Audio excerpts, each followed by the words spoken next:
Let's win them all. Let's just win them all. Why not? 6-10, 6-10. Let's go. I feel very fucking good about our spot right now. Come on, calling with Queen Jack. Come on, get there. I'm telling you, man, it's going to be a good series. All right, everybody, welcome to the 21st day of the WSOP. We're getting down to nut crunching time. We only have 10 days left, 11 days left, and we're running out of opportunities to win one of these wrist belts. Today is the 777. Pretty nice event. I expect it to be relatively large. There are 3 other events that we'll be playing alongside it, though I won't be regging them for a while. There's a $500 100K, a $500 50K, and a $1,000 100K. So pretty big day of high stakes tournament action. Feeling pretty good about it. Had a nice little cash session last night. Things went smoothly. Despite my best attempts to punt one off, I managed to suck out against a player I didn't know or recognize. Ran into a nice little situation where we flopped the old top pair versus the over pair, and we turned the trips. So won a 16K pot in a scenario that I didn't play the hand particularly well by any stretch of the imagination. But that's all right. Ended up winning $24,000 for the day. Pretty good event for us. Gives us a little opportunity to have some breathing room in these tournaments moving forward as well. So that's it. We're doing well. Quarantine has treated us well. We're back. We're going to try to rip one of these bad boys off. Bad start to the bracelet event already. We started with 15K. I lost a pot with 8s versus Ace-Jack, as well as Ace-10 versus Ace-7. I'm not so good. Open shove for like 1,800. We doubled him up, and now he is falling back. Good turn for us here. I expect Darren to have some pretty good hands defending the small blind, knowing that the big blind can shove. So I think I actually have a 1-street hand. I'm going to check back once more. Our hand could serve to protect itself a little bit by betting the turn, but it's also a really good bluff catcher if we check back again. And just like that, we find a dream. Now if we face a bet, I think we have the option to raise. Since we didn't face a bet, I think we have the option to bet pretty large ourselves.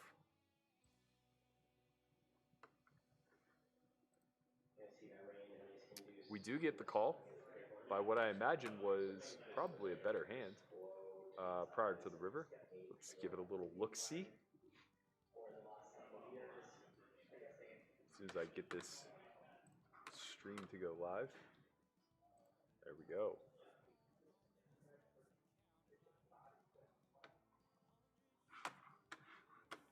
So Darren had, oh no, we had him dominate. He had Ace-4 of diamonds there. Great news. Speaking of great news, I would say this is a fairly favorable flop. Being that we're 3 ways, I think we just want to bet. I don't think we can really trust that Darren's going to stab at this board all that often.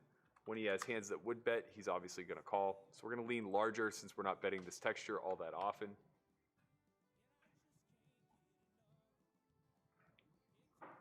Very good turn for us. I think we want to go somewhere in the neighborhood of pot. Pot plus makes sense, but if...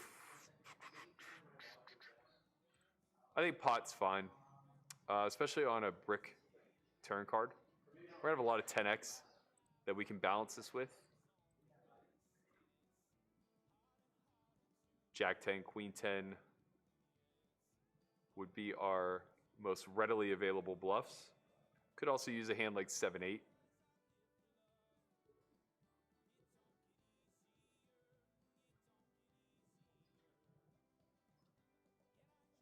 I would expect Darren to have a lot of awkward hands here, like 9-8, 9-10, Jack 10 himself. Largely, they're handcuffed when facing this big bet because they block the majority of our bluffing range. Doesn't mean that mistakes won't be made. When he has a hand like 7-8 himself, he may feel obligated to call since he does block the nuts and unblock some of our bluffs, such as Jack 10.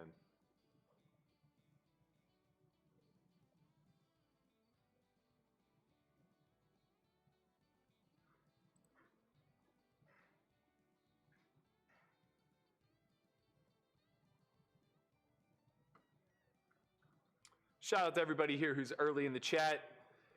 Angel for you to envy. Good to see you back here. Michael McLaughlin, what's going on? Fish Cakes, always appreciate you being here, my man. Tip of the day, avoid Kerstetter. I was talking to her earlier today about this. I said that I'm going to turn this rivalry into a thing, and before you know it, I'm going to be pitching Poker Go about our MTV The Challenge type of rivalry show. I think it has legs. Melvin Peltzer says, I'm feeling some magic in the air tonight. I hope you're right, man. I hope you're right. Sunday went well. Yesterday went well. Feeling good about today. Let's do it. 4Ls, my man. Good luck, Berkey. Run deep tonight. Maybe get some jewelry. I'm with you.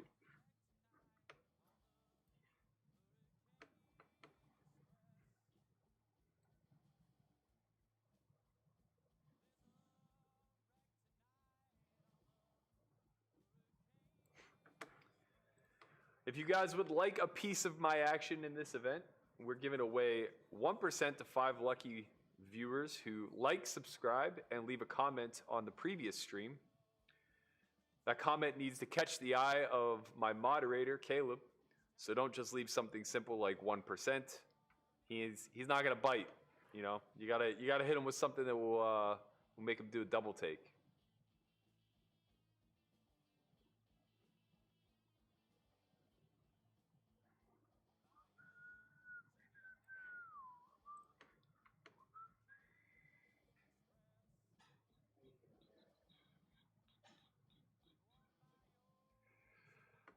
It's a really good flop for our hand, or sorry, for our range. Not great for our hand, but it actually has like some pretty solid blocking properties. We would be range betting here anyway, but having the king block the queen is nice.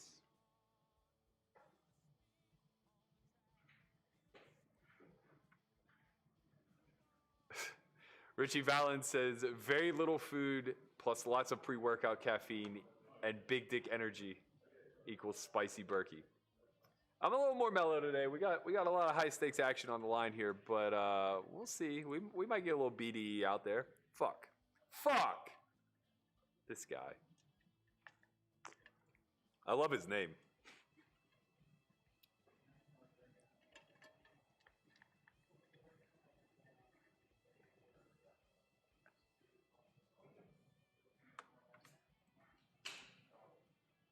What up, Jamin? Saw the little preview for your cartoon that's coming out today in the vlog. Everybody should go check that out if it's already, I think it might be out. If so, I highly recommend it. Jamin saw what we were doing with the animation, hit me up, was like, I love it, I gotta do it. What do I need to get? Told him the program, saw the preview on Instagram last night, fucking love it. The avatar looks exactly like you, sort of, in a cartoony way. Hello, Conrad Simpson. Hello, Matthew Berkey. Are you going to be joining us on tonight's stream? I want to see what's going on here. What do we got? A little action? Say hi to the people, Conrad. Oh, there he is. Say hi to the people. There he is. A little action. This fucking ship's open tonight. It's a lot of high stakes action tonight, Conrad Simpson. Let's fucking go. Lot of high stakes action. You telling people about your cash poison? I briefly mentioned my cash fiasco of last night. Yeah. I haven't mentioned my pickleball dominance, though. I was unfucking stoppable last night, man. Whew. My net game was second to none.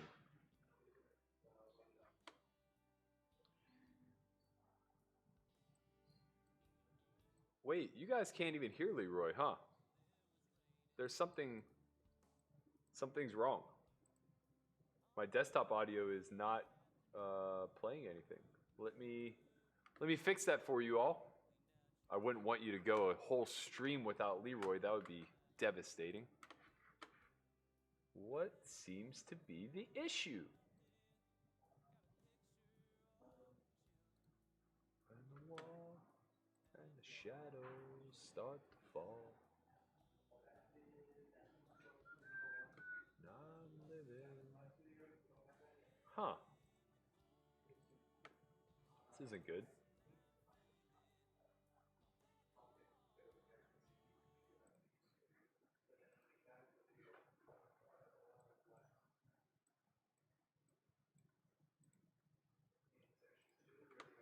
This isn't good.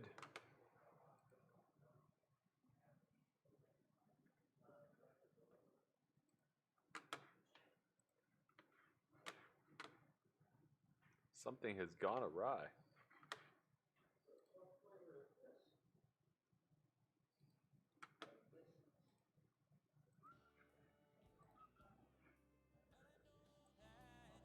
Oh, there we go. There we go. Leroy is back in session. No more messing around.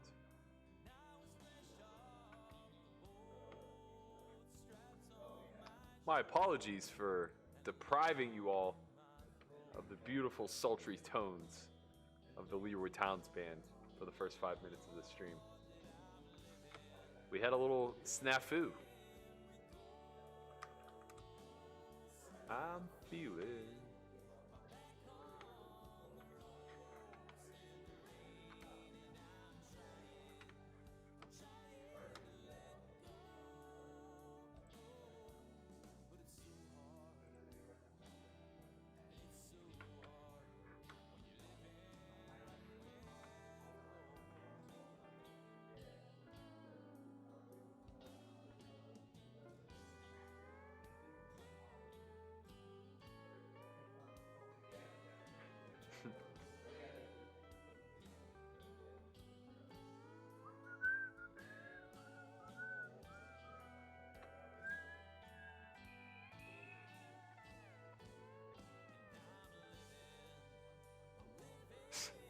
Steve Luttrell says, I learned a lot by watching Mikey stream, like when to fold. Always. It's true. Starting stack's 15K. We're a little bit above it. We're at 16.5 at the moment. We're just cruising, baby.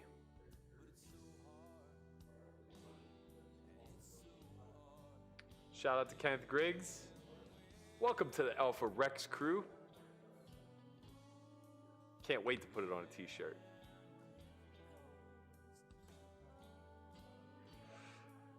Well, Jamin, I played a little 2550, and I was up a quick 7,000, and I decided to parlay that 7,000 with a terrible, terrible play. I cold called a 3-bet with Queen Jack suited. Then it got 4-bet small by the original raiser and folded back to me, so I called again.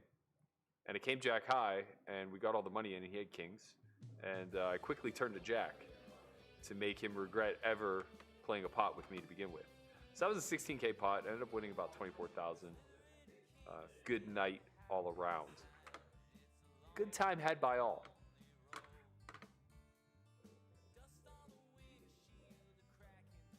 Just on a massive, massive upswing. Even with a little 60K hiccup there in the middle.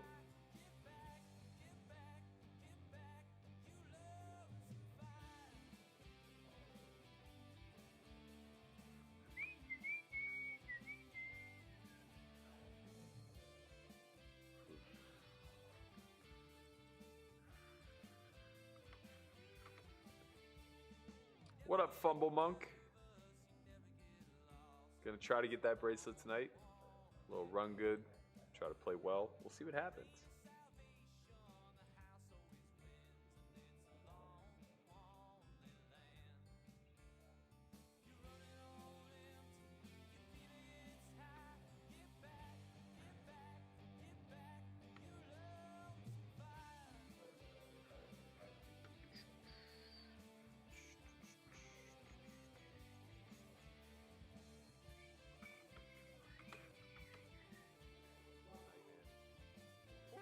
My net game.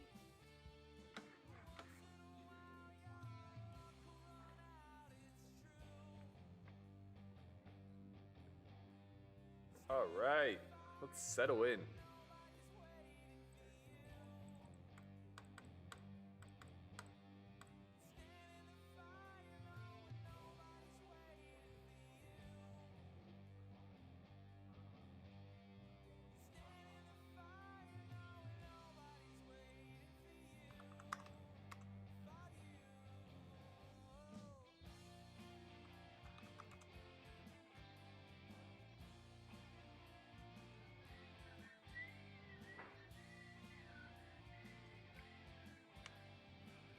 I agree with Caleb. You should win Vlogger of the Year every year.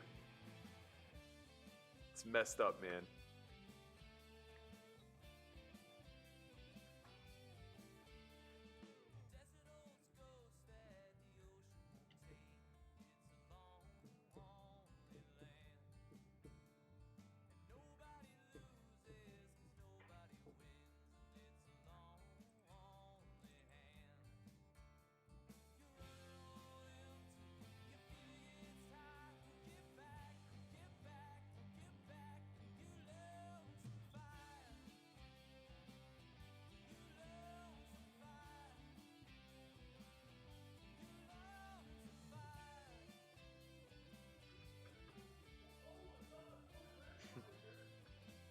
Robin says, I was hearing Leroy before you turned it up. I guess it was just playing in my head.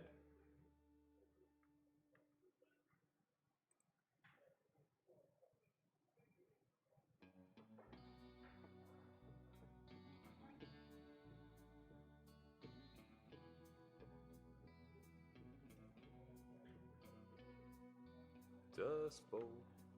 You've been walking down a dirt road.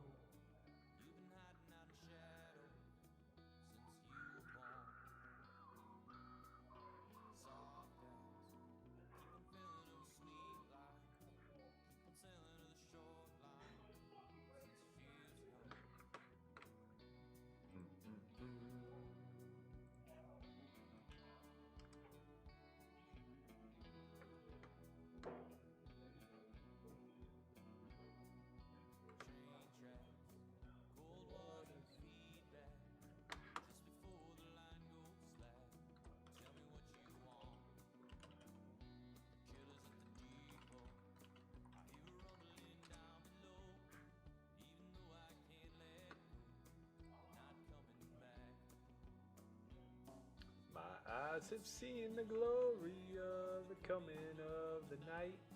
And angels wrap their wings around you, shield you from the light.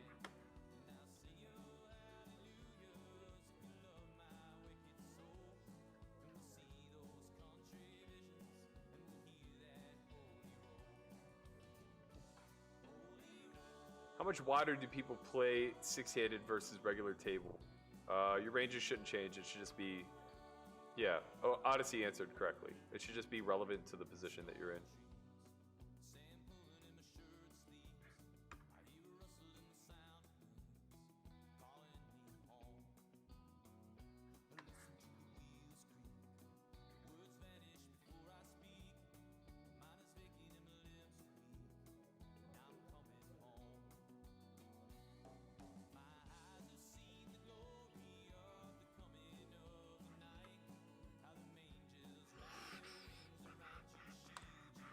Too close, too close.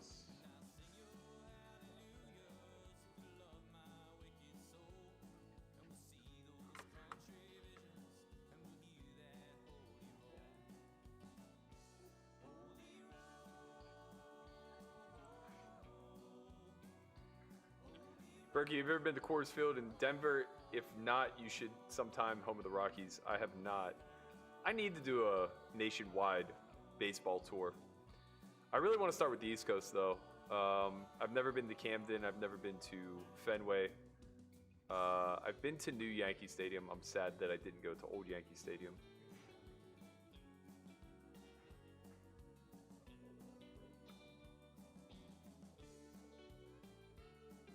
Burke, at what point should you have gotten out of that Queen Jack suited hand in cash? You know, when I had $0 invested and it was 3-bet to me. Probably be a good time to start.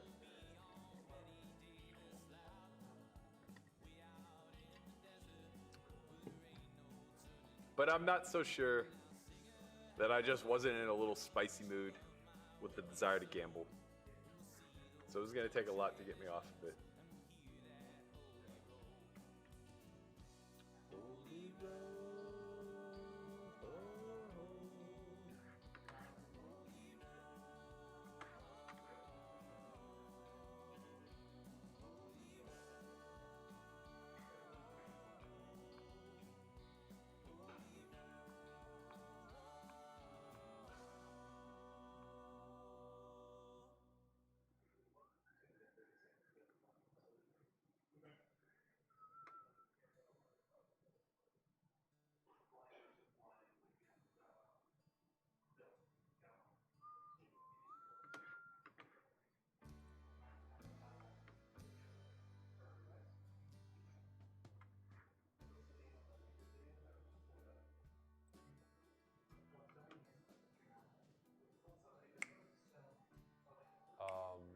ultimately.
Ay, ay, ay.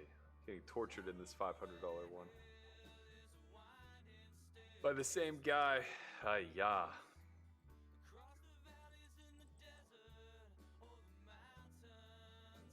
That's a big raise. It's an odd raise.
Makes more sense now. Very lucky. Very lucky. Not so lucky in the 500. As I say, I'm getting tortured. I also just lose queens. Blind versus Jack 4. Ay, ay, ay, ay, ay.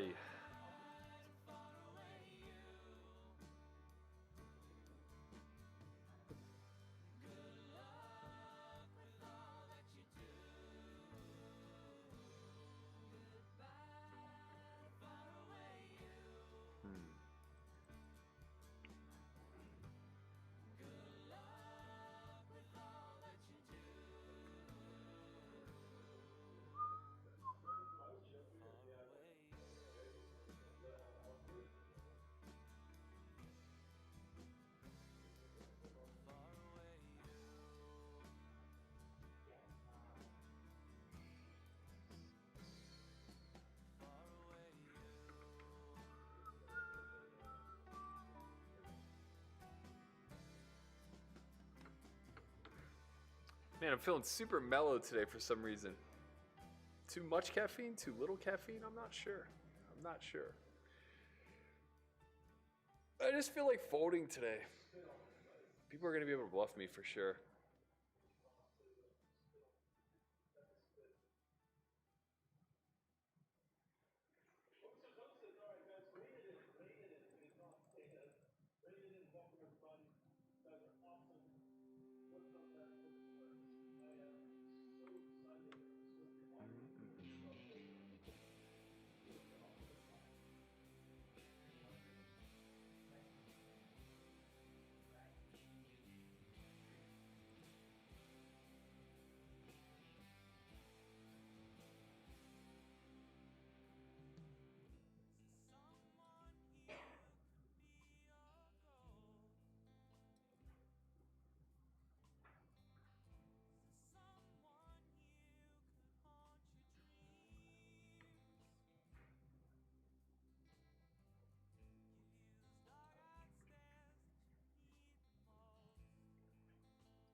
You guys had a full day off of Leroy yesterday.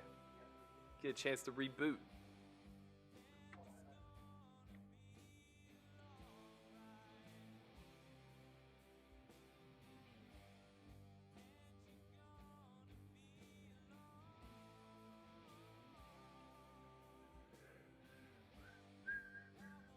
Robin says, I know you're very analytical, but do you ever just go with your gut feelings at all on a play?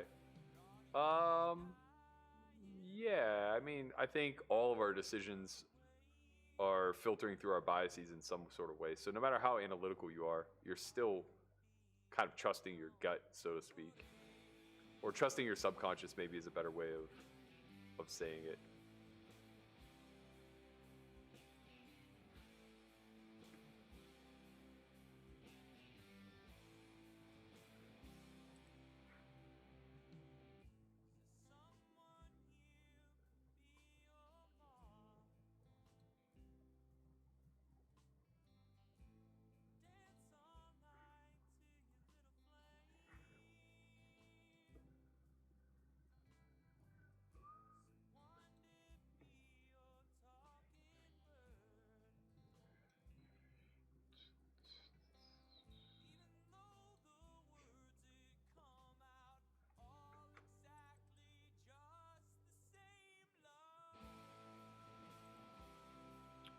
This is a tough board texture, as we've come to study in the academy. He should have a lot of 10x in his check back range, so we're going to continue to check. We just have a bluff catcher now. Happy to have had it check back. Now our hand is in a lot of trouble. A lot of his checkbacks have gotten there. He will have some Jack X in his check back range, like King Jack, Ace Jack. For a big bet size, this is tough. This is tough. What hands choose to bluff here that weren't bluffing previous streets? There really aren't many. Small pocket pairs, perhaps. He's just going to have it here a lot more than he doesn't. I'm going to let it go.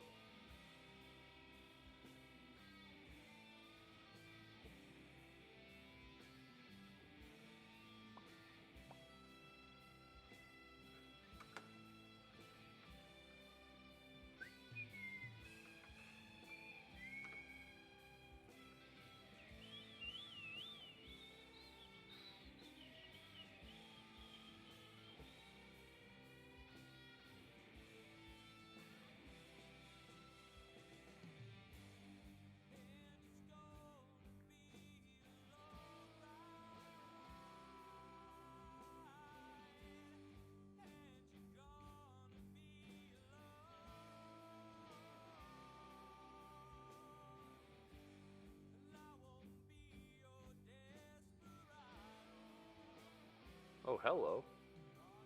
We like this hand.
Hey Berkey, did you ever play in Salamanca, New York? Plus, give a shout out to the Bonnies. That's my original casino, man. That's where I grew up.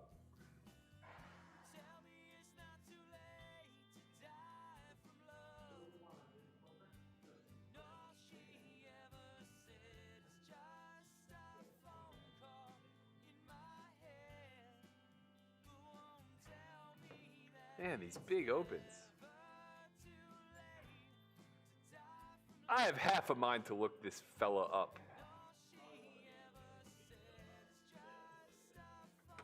So brutal.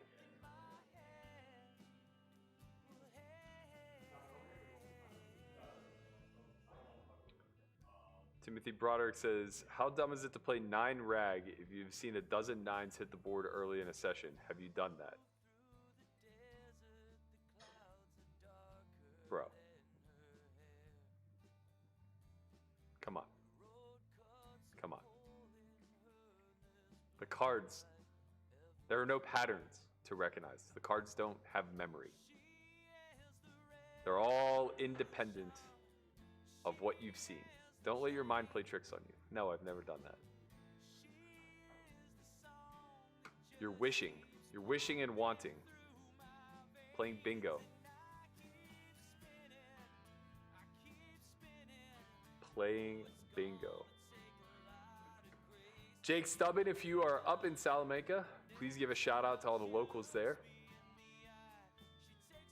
Tell them I said what's up and I miss them.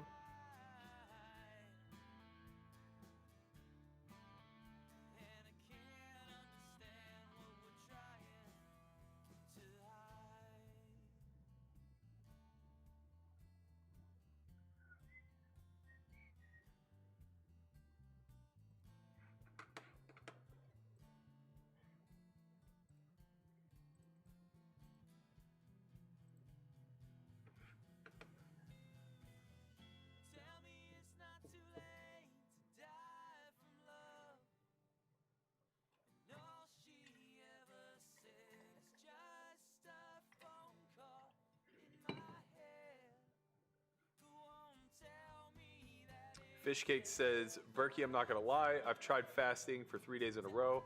I can't get past 8 hours and 6 were spent sleeping. Any tips? I got to tell you, man, that's a little strange. You're only awake for what? 16 hours a day? And you're telling me that you're consuming food for 10 of those hours? That's a weird, that's a pretty robust eating window, let's put it that way. Tips are to not eat prior to bed. So have your last meal late afternoon, early evening, say 7 p.m., something of that nature. And then don't eat again until lunchtime. That in and of itself will give you a 18-hour fasting window or so. It's really not that tough. Once you start skipping breakfast, fasting becomes very easy. Water helps, caffeine helps, coffee, MCT oil, all of that stuff is pretty fantastic.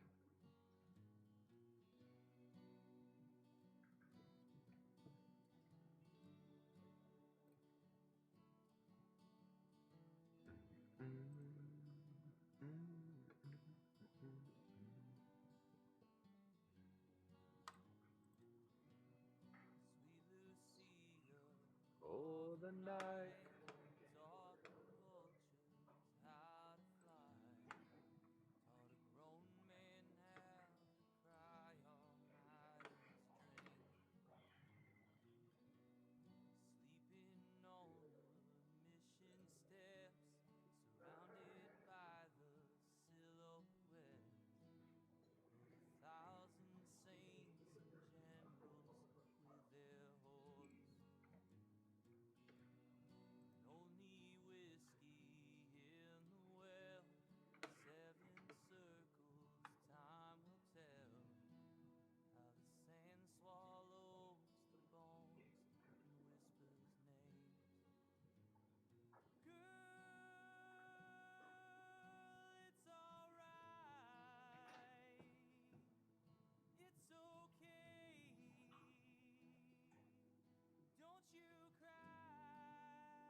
Whoever suggested the Master Cleanse, don't buy into that bullshit.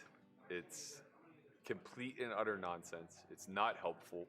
You're not fasting at all. You're just eating sugar every single day with a bunch of jalapeno peppers and salt water, which is poison for no good reason. That's not the proper way to go about fasting. It's a nice flop for us.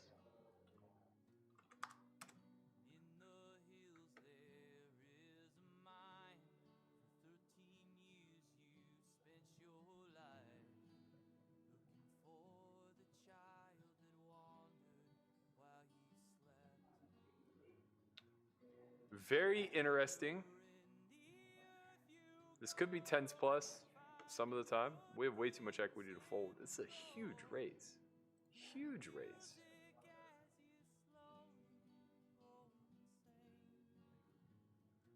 I don't expect to see so much 2x here, but I also don't expect to see bluffs. We're going to call and get it in when we improve. That is not an improvement. I can see like the random ace, king, ace, queen playing this way. We're going to be in a weird spot when he shoves turn. He didn't shove turn. This is so fascinating to me.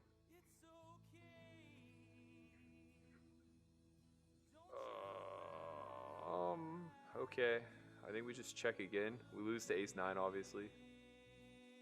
Okay, that was just airball. Just air central. He had 6s. Wow. Sad I didn't shove. He might have called.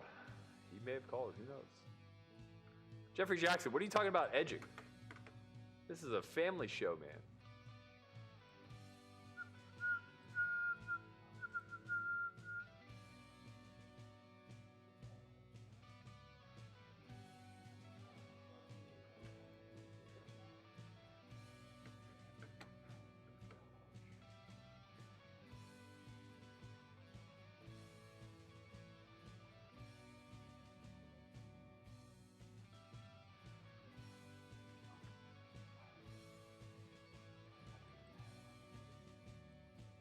Any consideration going to Mexico or Canada to continue the grind on GG? I'm not sure, man. I don't think it's easy to get across the border right now. And on top of that, the cash games are really, really good on WSOP right now. So I don't really want to give up all that EV.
What's the longest you fasted? I think 100 hours. I did it when I went to the Bahamas like a year and a half ago. Facing a small blind defense here, he's going to have a lot of suited hands. I'm just going to check back. It's a good turn for us.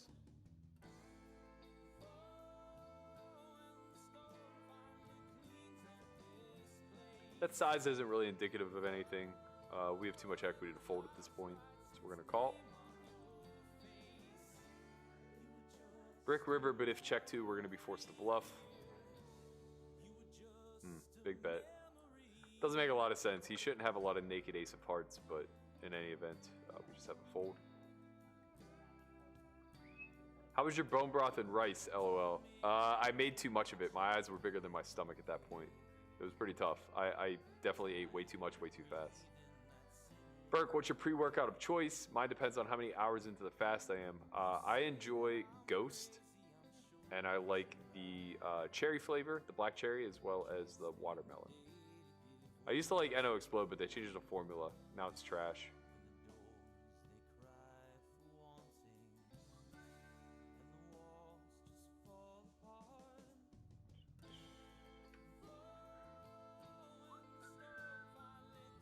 Oh boy. Oh, we're just gonna go with this.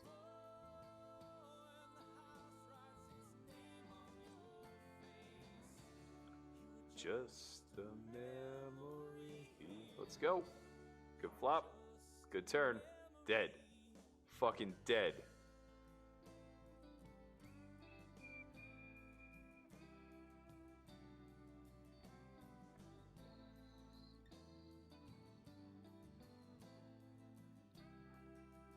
Hello, Conrad. What? They were dead. Turned their ass dead. Somehow, though, I'm in for 4 buy-ins in this 500. Just open shoved ace jack for 15. And my man Ryan Lang called with queen jack suited. I didn't win.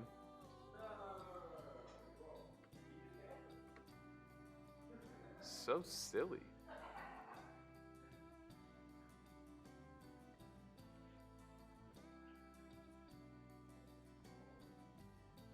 Technically, you break the fast whenever you start drinking coffee. There's a lot of debate on this. If you drink your coffee black or with MCT oil, most experts say that won't break a fast. I think you're allotted something in the neighborhood of like 40 to 80 calories without breaking the fast.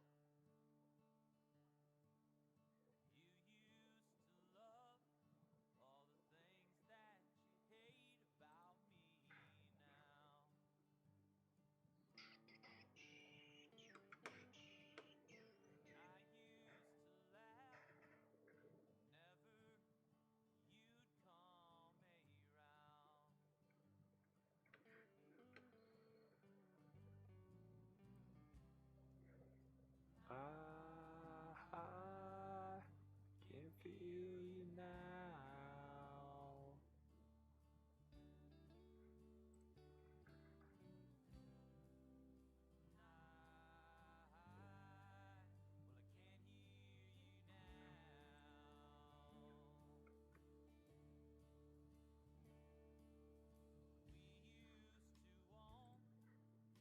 All of cares in our lives.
I can't remember your face.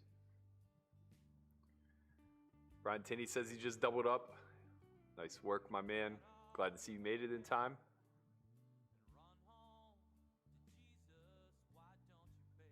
Do I play season-long or daily fantasy baseball? I do not. It's just too much. It's too much to keep up with. What's your favorite restaurant in Vegas? You told me a while back, but I couldn't find the bookmark for someone to try. Italian place, maybe a steakhouse. The steakhouse that I enjoy the most is Echo and Rig in Tivoli Village. It's off the strip. It's fantastic. Farm to table. The only part I'm not a huge fan of is the grain finish, but everything else about it's pretty fantastic. I go there often. They have a butcher in-house, so I often go there to get my meat. All right. Italian place. The Italian places out here aren't that great in my opinion.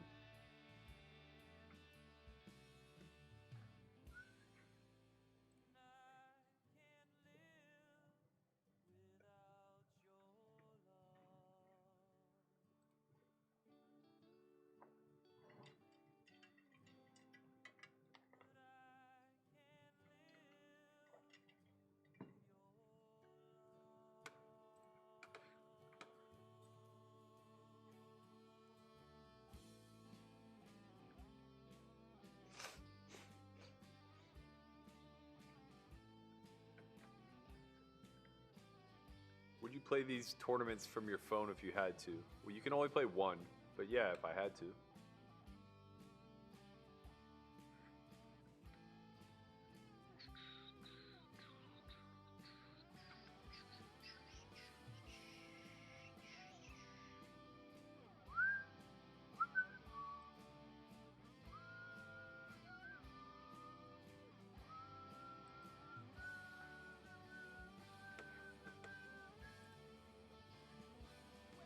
Any chance you could break down that hand where you busted with pocket queens the other night? You avoided the cooler part pre, but still called river. There's not a lot to break down. I think the spot's really close. Basically, because I have two queens, he's just not going to have king-queen very often. Meaning that he's pretty much restricted to aces and ace-king as played. Given the action that was taken, I don't think he ever has kings. The flop was pretty dry, I think. And given how small the turn bet size was, I didn't think he would have a hand like ace, king, or aces, because I would have expected him to want to protect them a little bit more since there were two clubs on board. But it made sense. He had aces with the ace of clubs. So that made a lot of sense. It's probably a bad call, to be honest. I think I could probably fold all hands that aren't king X there. You know, it was just one of those things. It was a really close spot late in the event. I felt like there was a chance this guy could show up with nothing. His river speed also was strange to me, like to just snap decide to be all in there. There aren't a lot of hands that want to take that line. I think the board was even paired, so I could have just had trips. But when you're at the top of range and you're just very happy that the flush card didn't fall, it's pretty easy to just like get wrapped up and open rip. What's the point of fasting? Fasting promotes autophagy, and what autophagy is your body consuming the bad or damaged cells that are replicating in your system.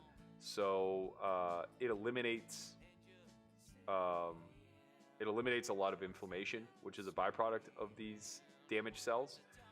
It also reduces the carcinogenic effect of basically being alive in your environment daily. Sauna also does this, so heat stress does this. Physical stress does this to some degree, so like working out, cardio, things of that nature. But fasting basically just promotes all of that. And then secondarily, it restores your blood glucose level to baseline, which is really important if your diet is at all out of whack.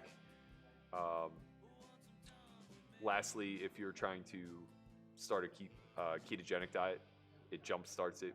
So after multiple days of fasting, you will tend to be consuming, or I guess tend to be producing ketones at a higher frequency. So you'll jump start into keto, and you'll be able to maintain that then through dietary methodologies. All right, I'm going to take a quick break. I'm going to leave you guys with some high stakes hand review.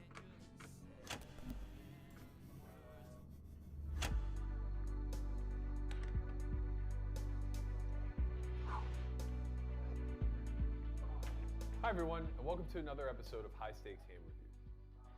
In today's episode, we're going to take a look at the very first ever $1 million cash game on Live at the Bike that took place just about 1 year ago. This was a 7-handed, 100-200 no-limit game where we had promised not to raise the stakes nor straddle in order to get the lineup together. We made it a minimum $100,000 buy-in with the idea that basically eventually we would get to $1 million on the table, which we in fact did. Obviously, I'm very familiar with everybody who's in this lineup, so just very quickly, 1 through 7, we're going to go around the table and just discuss who they are and what we know about them. Starting in the 1 seat, we have my man Andy, true silent assassin, very much a high-stakes killer. At this point, this was the first time that he really played this big that I can recall. I believe, yeah, I think this is the first time that I actually played with him on Live at the Bike, although I may have played with him once prior. I did learn, however, this session that Andy and I used to play together a long time ago.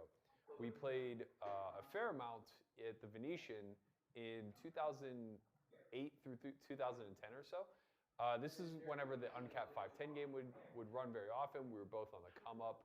It was one of the bigger games in town that wasn't, the high stakes realm of Bellagio. And we used to battle. We used to sit super deep, probably 3, 4, 5K deep at any given time. And I just remembered him because he would always sit with actual cash on the table. And he could count $100 bills faster than any man I've ever seen in my life. Really stuck out to me. He kind of brought it up that he didn't think I would remember playing with him. And it just immediately triggered a memory where I was just like, oh my God, you were the guy who counted hundreds rapidly. In the 2 seat, we have Art Papazian, 2-time WPT champ, massive live cash grinder in the LA area. Didn't really know a lot about him when I very first started playing with him outside of the WPT wins, but got to know him a little bit. Very studied player, certainly puts in more volume live than most grinders I've ever come across. Very admirable. That in and of itself, though, allows him to play a very tight, aggressive style, so not really a seat we're going to expect a lot of action out of. In the 3 seat, we have Nick Vertucci. This was only the second time I'd played with him in this particular session. We had played once prior during Doug Polk Week or whatever it was called, about a year before. Nothing really memorable happened except we played a very large pot towards the end of the session where I think I 4 or 5 bet him pre with aces and he had queens, ultimately rivering a queen on a king high board and getting me to pay him off in a very large pot. The only thing that I really knew from that previous session or that I had come to assume was that his preflop ranges were very tight and I felt bounded. So my expectation was, generally speaking, that when aggression went in, he was going to lean towards having it. So just to clarify what I mean by bounded is it's pretty much devoid of bluffs. So he does have a range of hands, they just all tend to lean on the value side, and the bottom of range won't necessarily be bluffs, but will just be his weaker value. In the 4th seat, the man, the myth, the legend, G-Man Garrett Adelstein. We've obviously been battling at this point for the better part of 2 years in these high stakes streams. He's going to sit at the table, cover everybody. He is going to drive a lot of the action, though I will say that this is probably the first session where I saw a really drastic shift in his approach to both these games that are televised and his overall thought process. It's not that Garrett was never a theoretical player to begin with. It's just that, he was a live guy like me and invested a lot in cultivating gambling environments and profitable ones for himself. That kind of changes when you start playing high stakes streams. People just aren't really willing to bend and I guess nobody really wants to give anything. So you ultimately arrive at really tight, tough environments, and eventually you just have to change a little. You have to protect your strategy a little bit more. All right. We see that shift occur a lot. What I miss? In this 8-6 off. No big deal. In the 5 seat, we have Ralph No Wong, big deal. the guy who I have the second most experience with at the table outside of Garrett. He was a regular at this point.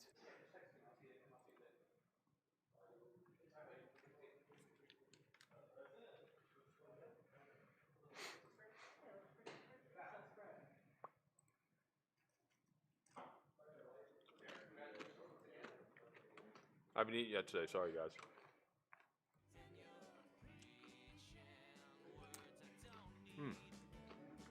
Good hand. Let's 3-bet.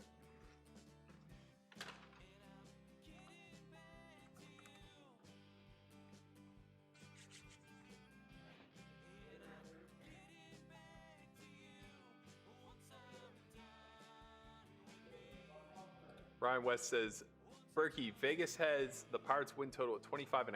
How would you bet it? Where would you set that line? How many games are they playing? 80? Is it 80?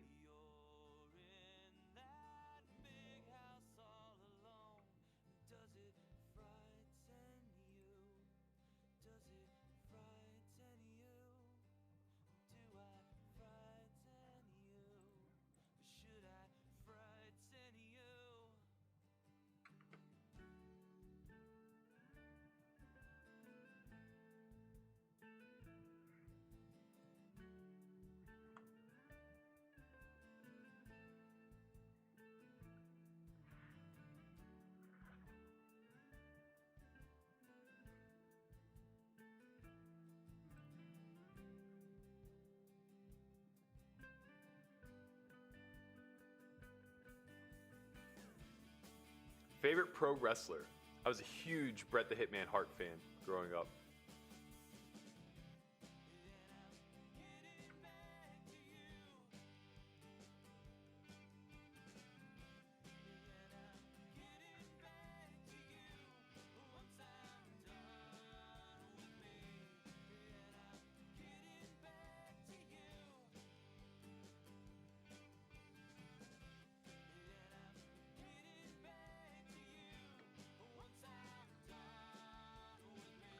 If you guys are new to the stream, please hit the like and subscribe button. Leave a comment on yesterday's stream, and you'll have a chance at 1% of me.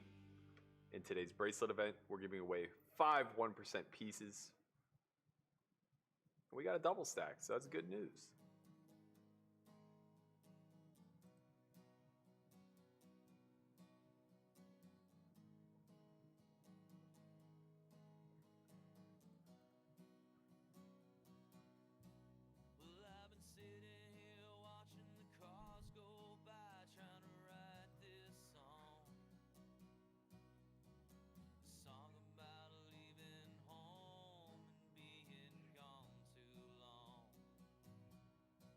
Bad turn for us. Ace King comes through. I don't think we have enough equity to peel.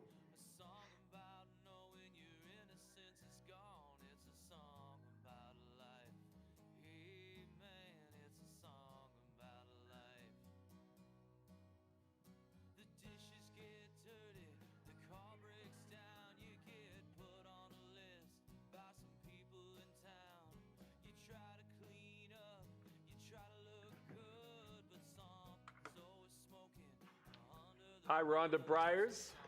How are you?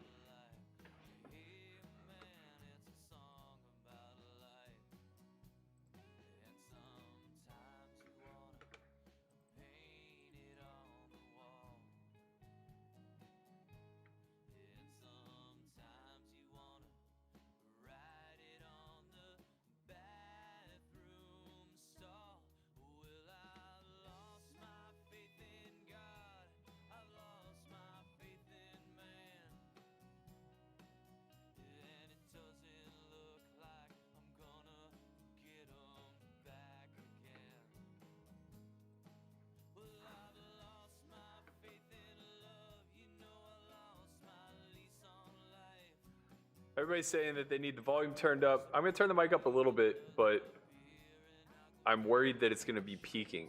I need to tear this rig apart and figure out why this has been happening the last few streams. Turned it up a bit though. Hopefully that helps. Let me know if it's peaking. I'll try to correct it.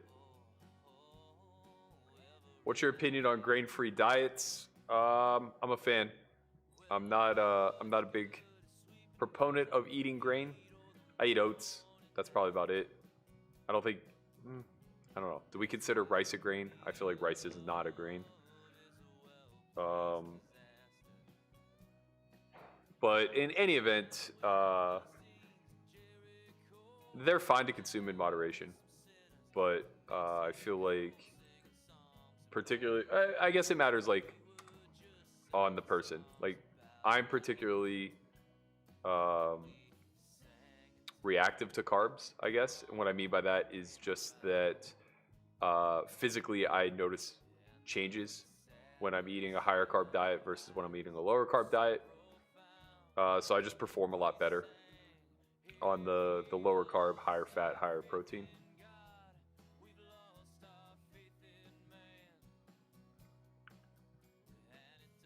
Odd spot three-ways, to be honest.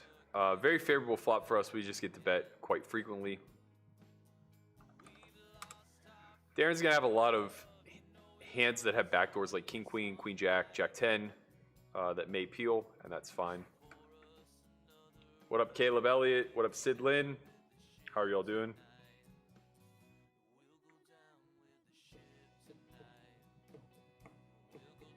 The fast is over.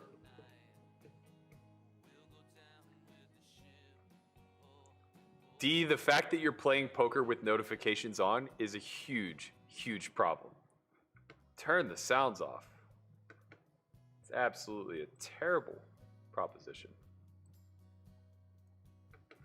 I listened back to the last stream and I thought the music was too loud. I thought it was drowning out my speech a little bit. It also sounded like I was peaking quite a bit. So I'm trying to play with the mic levels as best I can. Not a great flop, not a bad flop. We'll have a call for sure.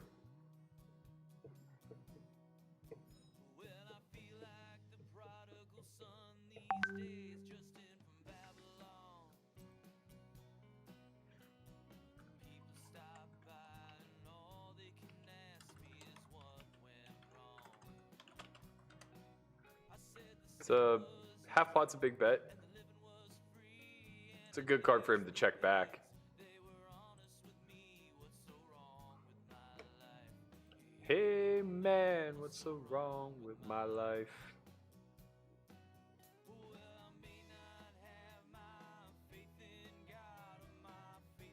Can we get called by worse? I don't think so. I think our hand is a pretty good bluff catcher. We block 10-9 suited, so also he checked back, so he doesn't really ever have a 9. That's not really a concern. Only his ace-x is going to bet river, and we win. He had king-jack high. Don't know if that hand calls. Not sure. What up, Ariana? How you doing? Welcome to the stream.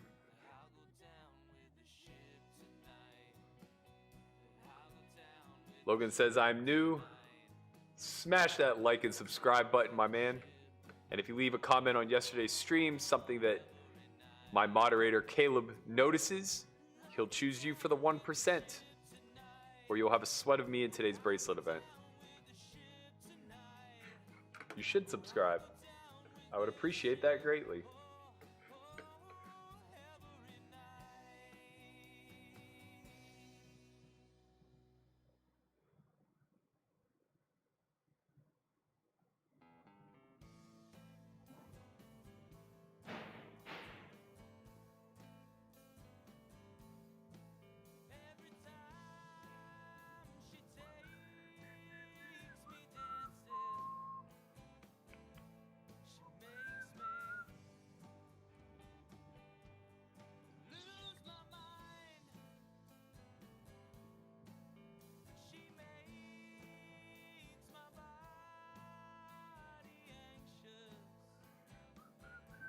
She makes me.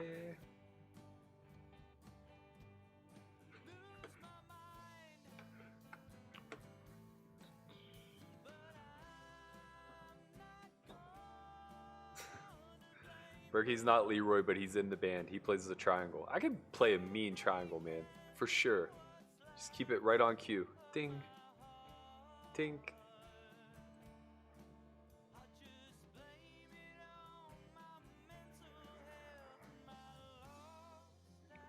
We're going to maintain our snug style for this level. Next level, we're going to try to ramp it up a little bit to prep for the jump up to 4-8.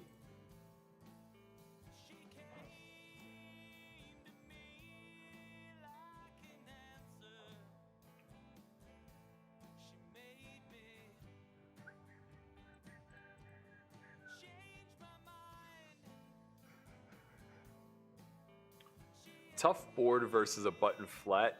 Our hand doesn't really have any redeeming properties.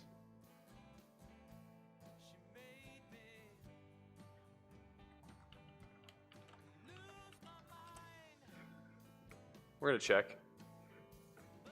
Berkey, do you eat sugar? Very, very rarely. I probably consume like, on average, 5 grams a day.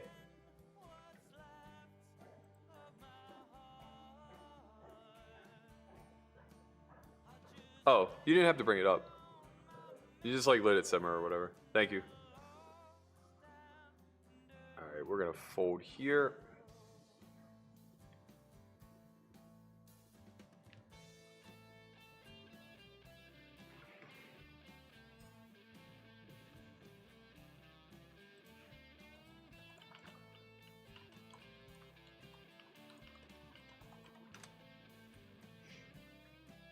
Yo, what's up with all you psychopaths who are playing poker with alerts on? I just got a message from my boy Andy, and he goes, "Hey, you have to turn up the volume. I basically can't play on WSOP and listen to the stream in headphones because the alerts are just way too loud."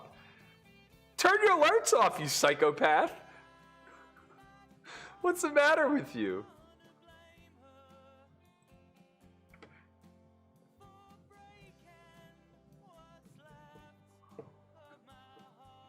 Berkey, are the gyms in Vegas still open? I think so. I haven't been to the gym in 3 months, actually, which is sad.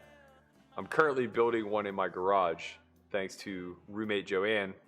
Joe's gym will be open and ready to rip here shortly. I heard a rumor that they were going to be shutting the gyms down this week, but that could just be a rumor. I haven't seen any evidence to demonstrate otherwise.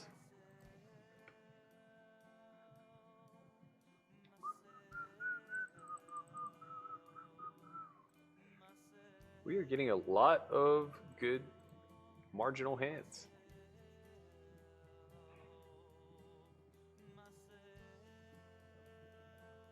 Yeah, sorry, there was no stream yesterday. 2 days ago, Sunday stream. The day we ran deep, or at least attempted to run deep.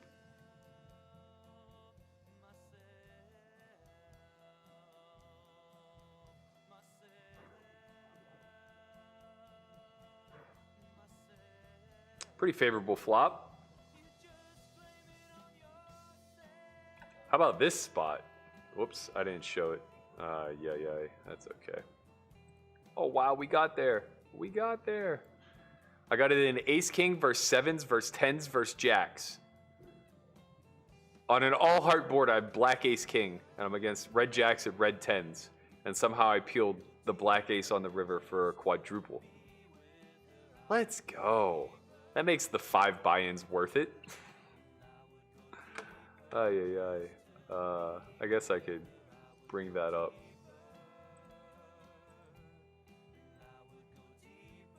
Just to be with her, I would go deeper. Does Matt Hunt always talk fast? He seemed to be speaking really fast in the Anatomy of the MTT series. Yeah, I think that's his presentation voice. It's a lot to jump in front of the camera and just talk for 45 minutes. David Trask asks, what's the heaviest you've been and what's the best weight for you? My heaviest was 232. I was bulking, but I did like a dirty bulk, and it was bad. My best weight, I think, is probably like 190 to 195. That was my playing weight in college. I think we have a lead here. Protect our hand a little bit. Shouldn't really face much aggression. The Pirates get 25 wins out of 60 games. It's 41% win percentage. Yeah, that's probably about right. Facing 2 calls and a diamond river. We're just going to have a check. I mean, I would take over 25 wins, I guess, but I would take under 30. I don't think there'll be a 500 club.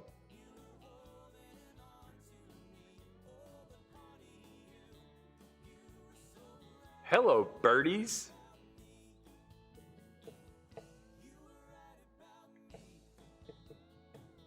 Hello, birdies.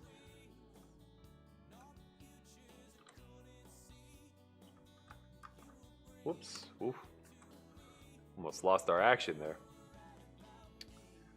YTF25 says, I'm new to your channel. Thank you for joining us, my man. Awkward. Do we want to c-bet or check raise? I think we just bet. I think we bet large. Whatever this cold calling range is, we can get value from. It's going to be a lot of pairs. Sure, sometimes we'll have 9s or 8s. What can you do? In any event, we want to be all in on a non-10 turn, I think.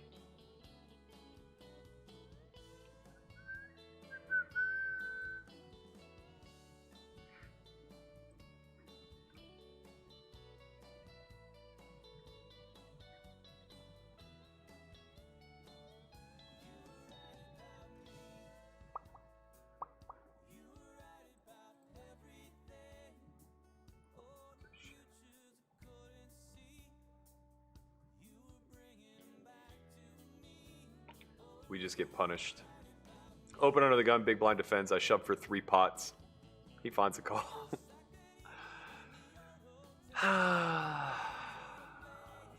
The sick thing is I could have just had like Jack 10 of spades. And he's just dead. Just dead. Oh, man. Ay, ay, ay, ay, ay.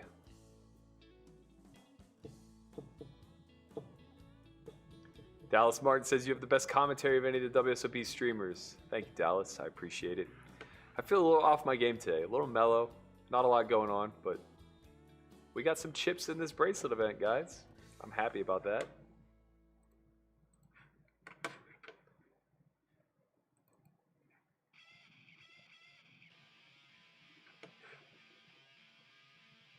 All right, we're going to return the favor to old Art here.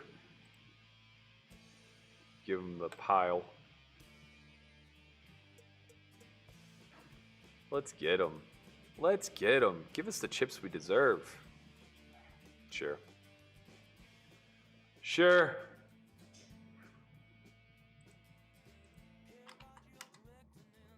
Playing great. In for 6 bullets now in the 500. I don't understand.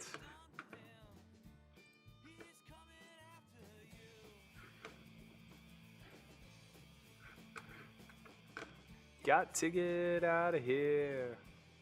You know it's too good to be true.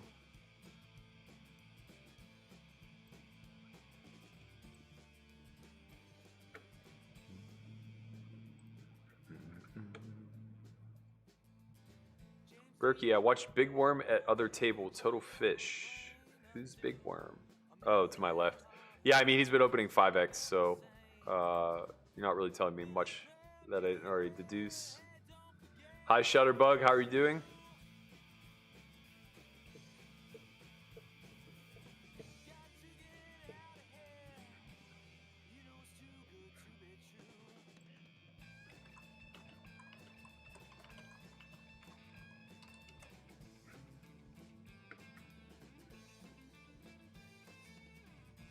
Berkey, did you hear about Lex' big win yesterday and all-time Twitch poker stream subs? I didn't get to see the big win, but I got to see his second final table where he got second place. Pretty impressive stuff.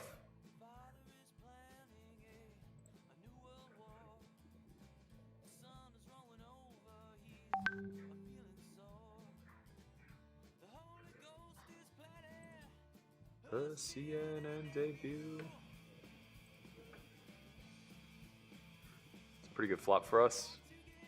I kind of want to lead. Nah, we'll just check raise. It's just better.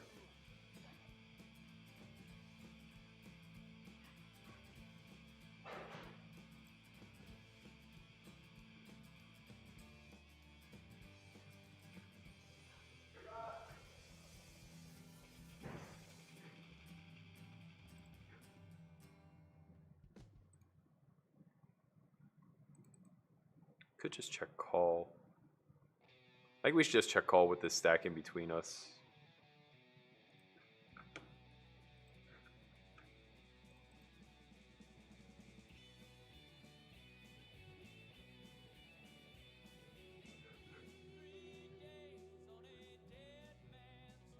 Now I think we just open shove.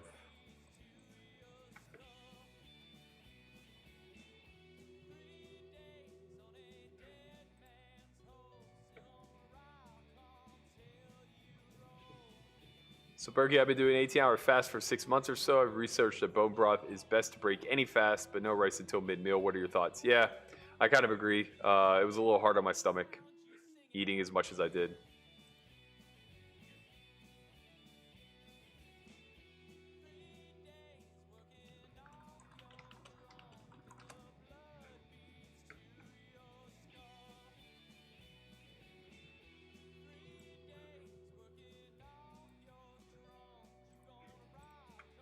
Till you roll.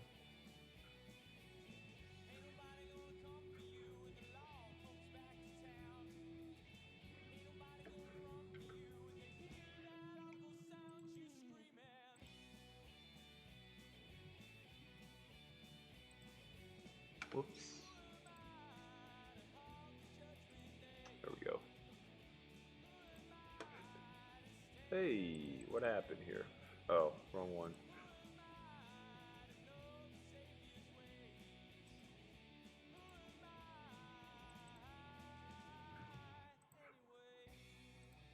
There we go.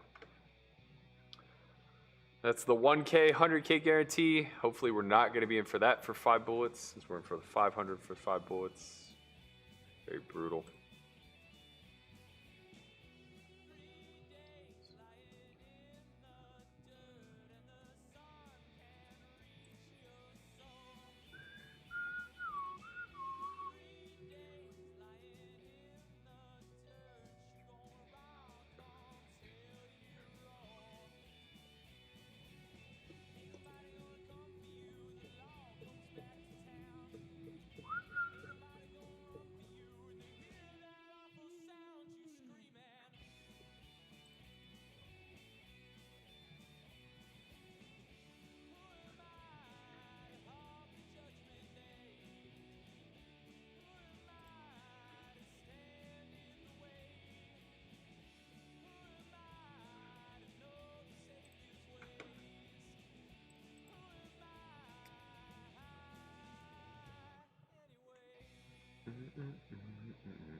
So we're going to try to go hard this level so that we can be in a good situation for the next jump. It's relatively large. This early in the event, it doesn't matter all that much, but it begins to matter more whenever we get to the 612 to 816 jump. That one is noticeably larger. I guess this jump isn't really all that bad.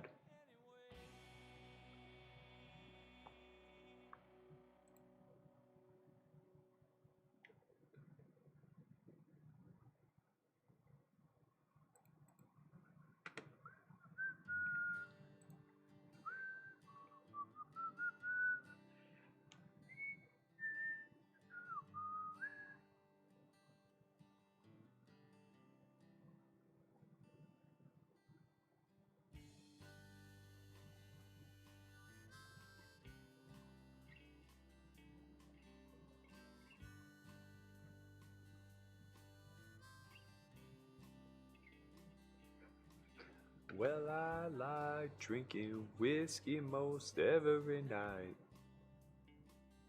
Hey, Berkey, did you ever throw an EFIS pitch in college? I did not. I didn't throw hard, but I didn't throw an EFIS either.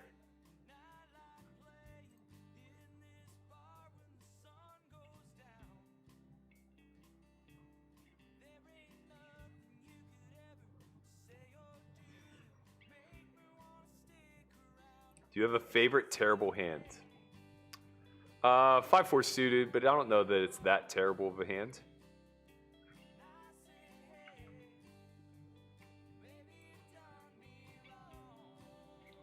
Pretty good flop here versus a wide flat call range and 2 blinds. We could check Checking is actually pretty reasonable, but I think we want to clean up some equity. So just betting small is pretty good. Caleb Elliott says, can you give my brother Chris and me a shout out, please? Consider that your shout out, Caleb and Chris. Last time he did this, he had 6s. So I feel pretty good about continuing.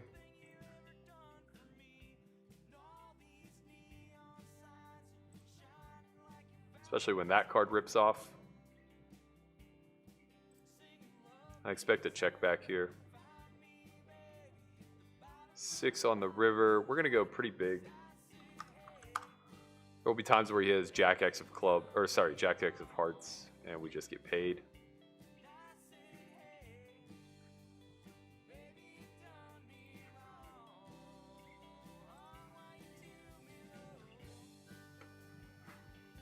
Who is avocado toast? That's Darren Rabinowitz. Got him. Let's see what he had. He had King Queen of Diamonds. Played fine. River is close. It's hard to find a lot of bluffs in my range on that particular run out.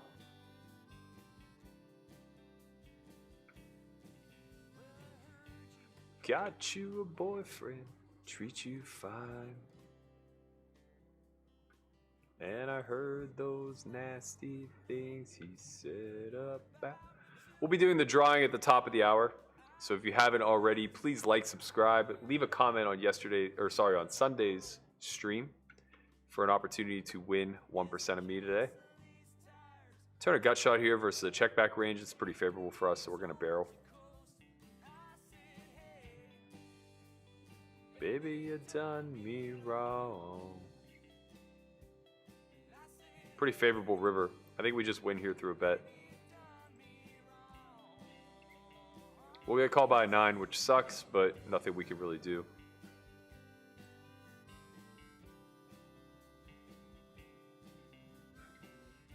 Definitely a must-bet situation. He'll have 7-8 that folds. He will have hearts that fold. His ace-deuce that plays this way should fold. Queen 10, King 10. Brandon Harding says, yo, Burke, I'm starting a 24 to 48 hour fast tomorrow to reset and hopefully intermittent after. Any advice? Yes, sir. Set yourself up with a window of time to eat each day. I personally give myself 4 hours. You can give yourself 6 to 8. That all works out pretty well. Hold strong, stay diligent. Don't break the fast once the window is complete. Start with, in my opinion, 15 or 16 hour fast. Actually, you could probably start with a 12-hour fast. So start with a 12-hour fast. Most of that will take place while you're sleeping. If you're sleeping 6 to 8 hours, that's already half to 2/3 of the fast in and of itself. Or sorry, half to 3/4.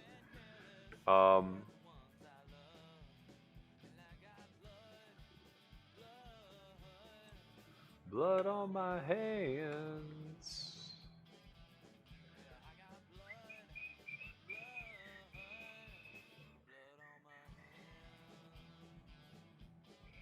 NFL trivia. Which present day team has the worst all-time winning percentage and which has the best?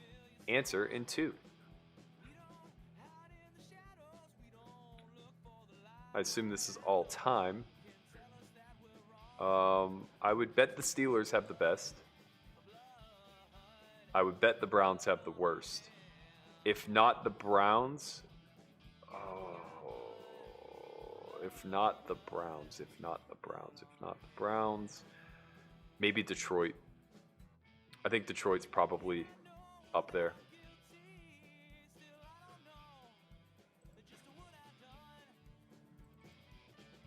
And I know they're coming to get me. That's why I stay.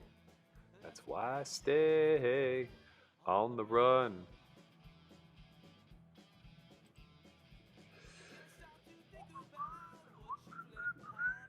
I like how you disseminate your strategy at each level, the mind of a poker pro. I mean, you know, the structure matters a lot. So we have to pay close attention. It's not really a big deal between 3-6 and 4-8. But again, as I mentioned, it will be a very big deal between 612 and 816. You'll see stacks get very short.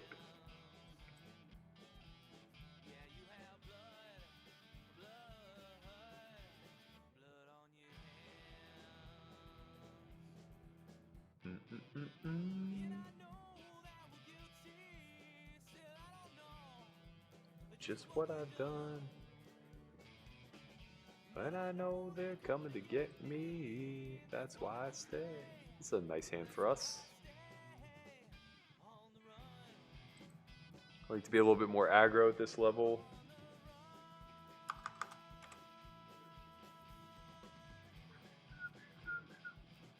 Berkey, are New Jersey and Nevada pools connected for WSOP Online? What about GG? Yes, for WSOP. GG is only overseas. America has no access.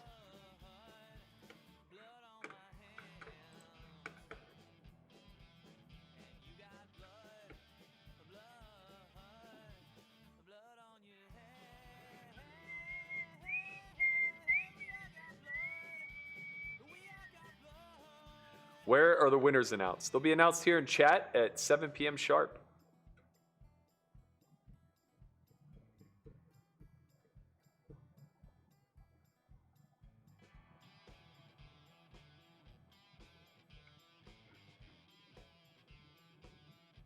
Tampa Bay and Chicago. Wait, is that the answer? Tampa Bay, I believe. Though I figured that they had enough recent success to change that. Chicago seems off.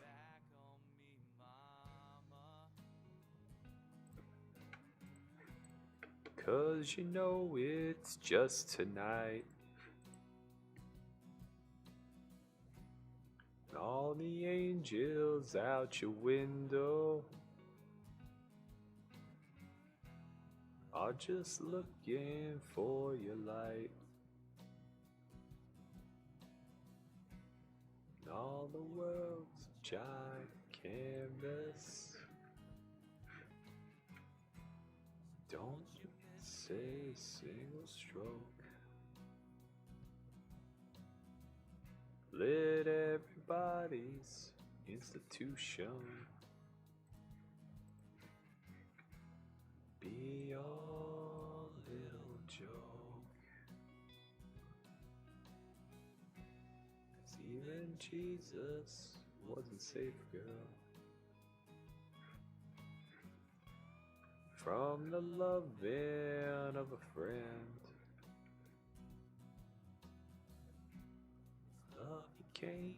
I knew Tampa Bay was the worst losing percentage of all time at one point, as they were the first team to lose all 16 games.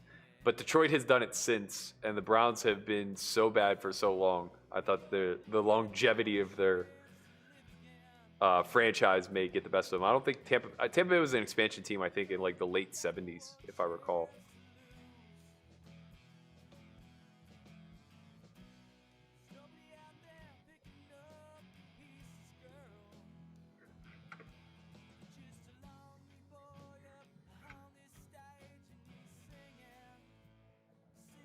Definitely not the Jags. The Jags have made the playoffs multiple times. They went to the the AFC Championship game their first year. It's a little loose, but at this level with these awkward stacks, I think it's fine. Never cared too much for me, girl. I could never choose. You find you get brain fog when fasting and it's late in the day. I would imagine it has to affect the game in some capacity. Quite the opposite. I find I get great brain fog when I'm eating.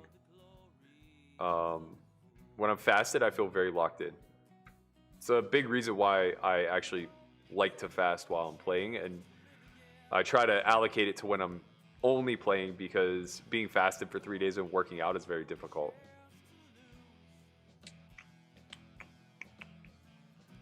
If you couldn't play baseball or poker, what profession do you think you'd be in? I wish I knew, man. If I had an answer to that, I would probably have a good indication as to what direction my life was going to take moving forward. Very favorable board for us. We're going to continue.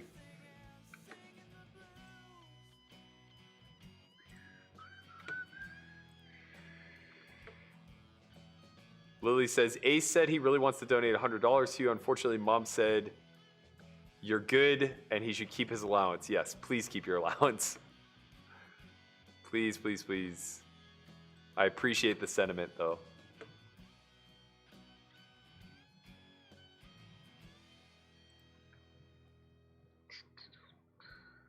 Don't forget the times we shared, girl.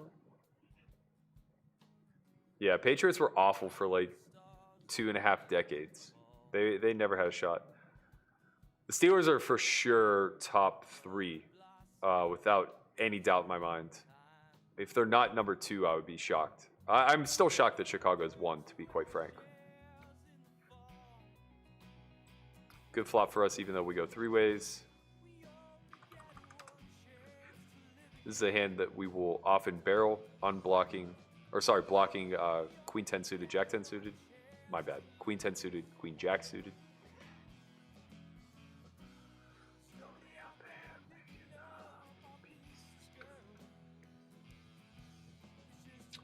How are the Bears? Hold on. I have to challenge this. How are the Bears number 1? They have 1 Super Bowl. They didn't have a decade where they were just dominant, let alone multiple decades. You look at the Steelers, and they have the 70s as well as the 2000s, 2010s, where I don't know if they missed the playoffs.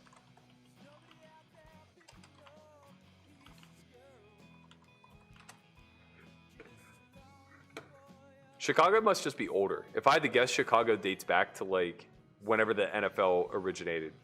If we look at post-Super Bowl era, I promise Chicago's not number 1.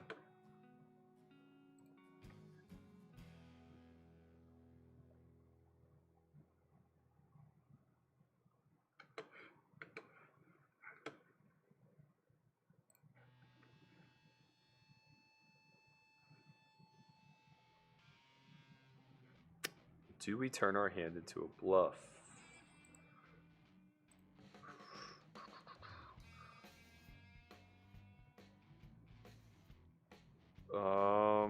I don't think we have to. He has a lot of ace jack that we just beat. Or 3s. We beat 3s.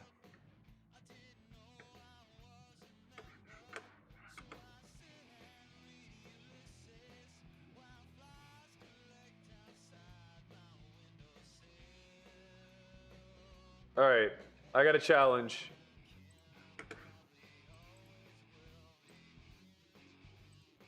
What am I missing here? It looks like Chicago is actually 4th on the list.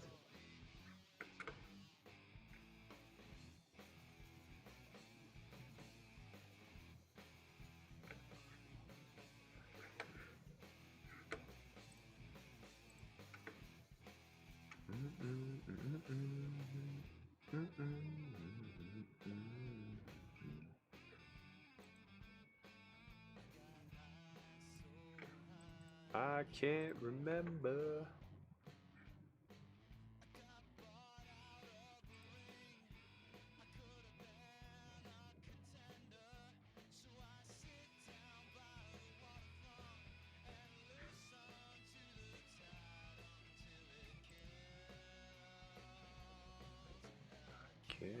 Can I probably always will.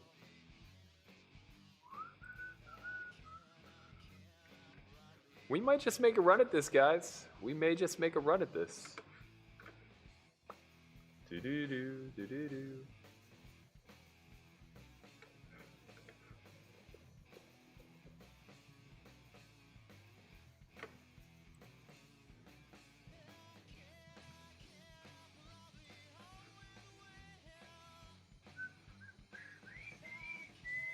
What app would you recommend for improving understanding of pre-flop and post-flop ranges?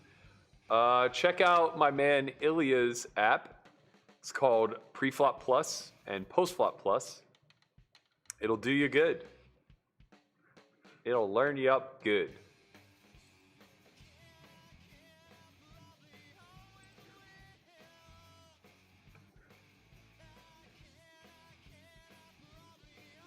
Let that one go.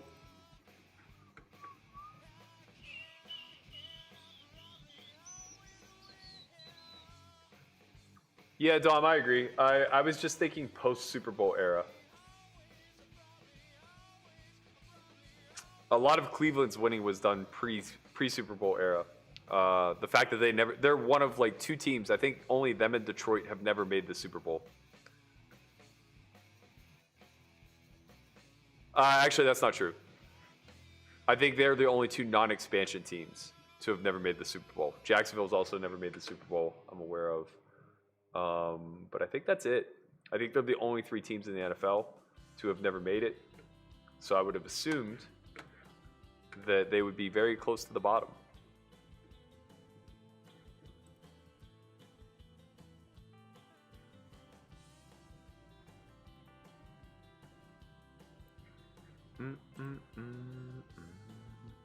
Bernie Kosar. What a bum.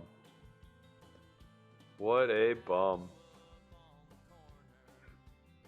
Shout out the Fasting Guy podcast. Seems like we should be directing all of our questions to him. He has a podcast about it. And I always am a stranger in this ordinary world.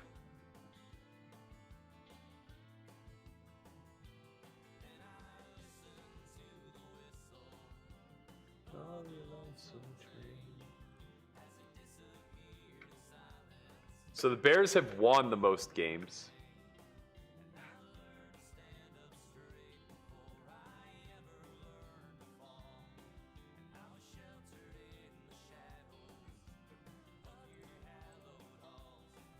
The Cardinals have actually lost the most games.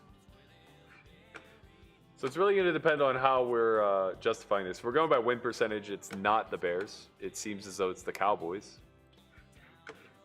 I'd like to get a stat of post-Super Bowl era, though. So I guess it's 1963.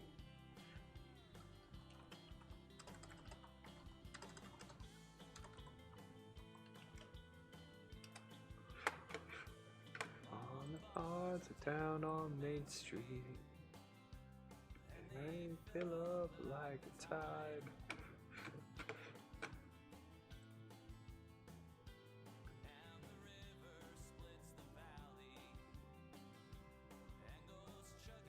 So 1966 was Super Bowl I. Let's see.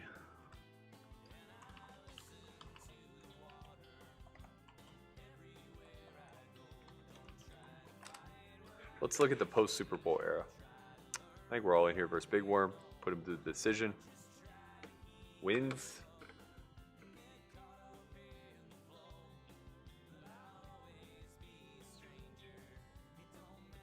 Where I go, it's my home.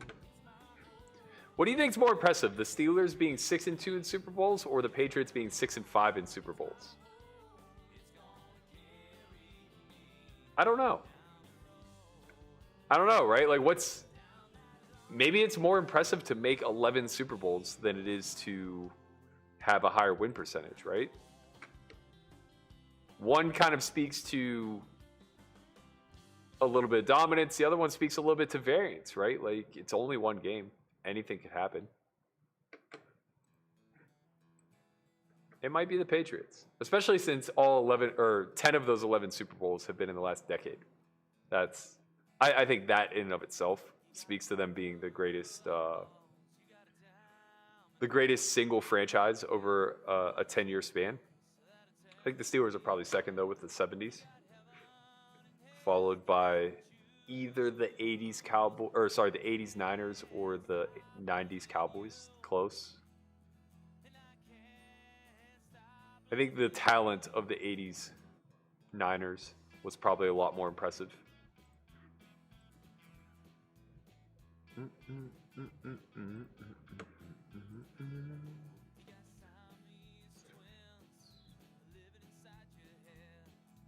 One is blue and white and the other is red.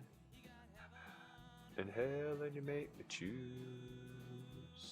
and I can't stop loving you.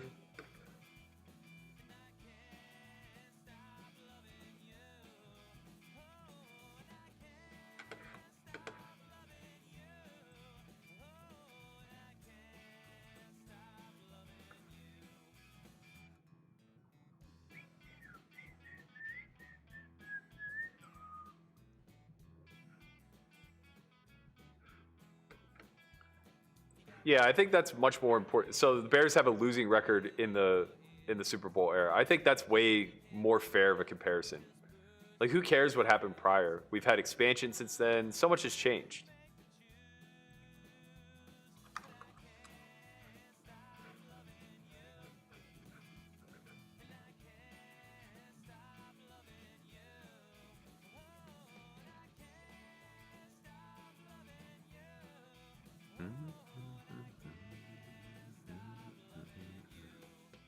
What place are you currently in? I'm 35 of 511.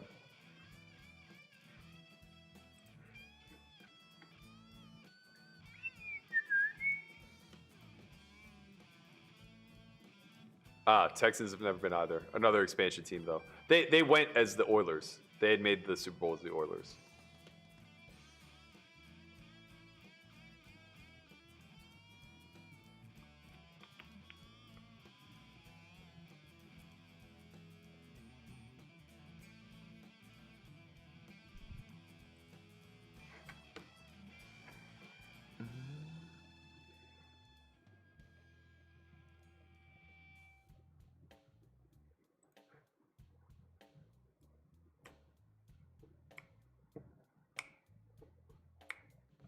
The Oilers never went to the Super Bowl? I thought they did in the 80s. Maybe not. You might be right.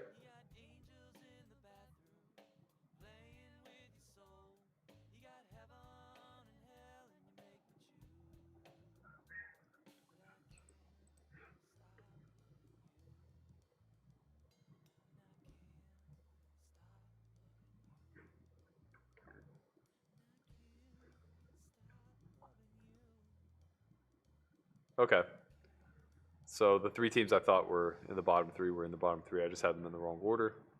I would imagine the top three then would be Pittsburgh, Dallas. It has to be Pittsburgh, Dallas. I'm debating between Green Bay and... No, it has to be San Fran. Pittsburgh, Dallas, San Fran would have to be the top three, for sure.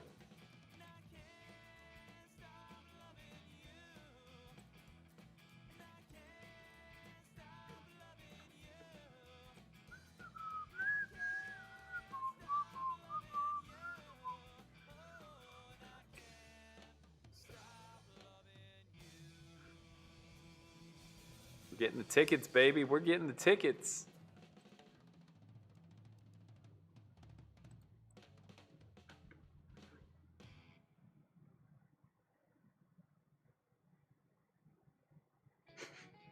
Pulp Fiction keeps trying to talk shit on my singing, and he keeps saying you're an atrocious songer, and he misspells atrocious, and songer is not a word. I fucking love it, man. Welcome to the chat. You're my spirit animal. You're my favorite. I'm trying to make up a word for commenter. Can't think of anything as dumb as songer. Need of saving. There's a place on the outside of town. There's a river that is bending. Blue heron, don't leave me hanging. Don't leave me waiting. Hey Berkey, is there a difference in rake for 1-2 no limit compared to 100-200 no limit in live games and online?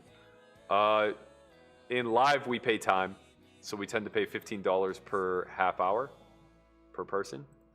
Online it's just the same. It's 10% up to $3. And on WSOP they actually cut you a break. So if you're playing shorthanded or heads up, they reduce the rake to $225, I think.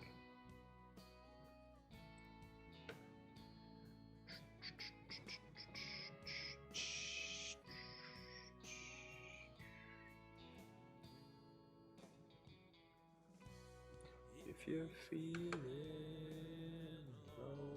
low down, if your heart's in need of saving, there's a place on. I think we 3-bet this hand to take away the squeeze shove We'll be folding to avocado if he rips it.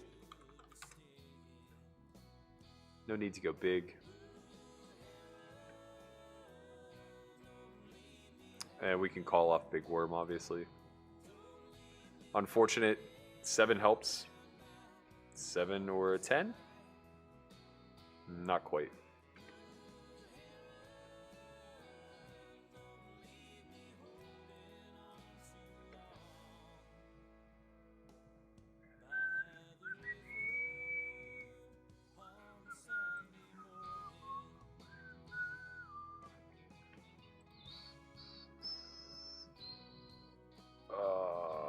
Close spot. Close spot. I think he's shoving worse for sure for 16. Oh, we're going to gamble with him. Okay. It's always nice. We got the free roll. We got the free roll. Ah, I didn't do it to him. We didn't do it to him. All right, Darren. You live to see another day.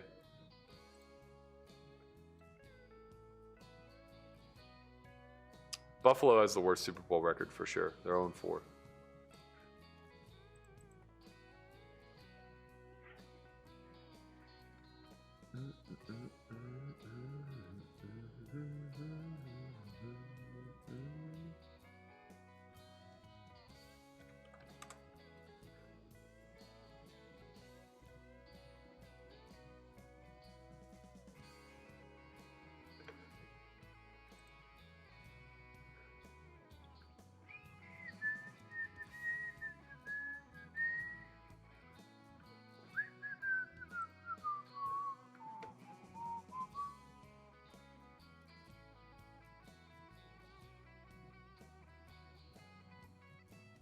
Philip Grammatica says, thank you for the content on S4Y TV. Like. Thank you, sir. I appreciate you.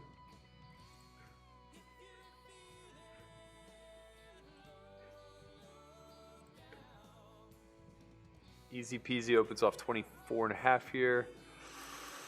Okay, I think we just have it defend. I think I would shove like ace 10 maybe. We could check raise this hand. Play for stacks if need be.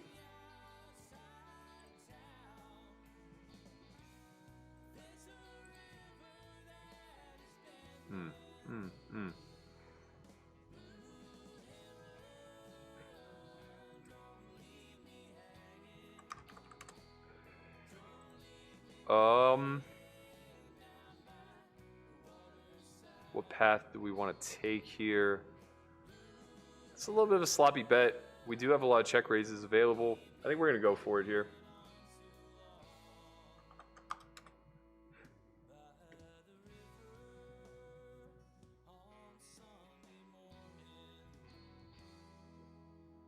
Which will carry us into the break.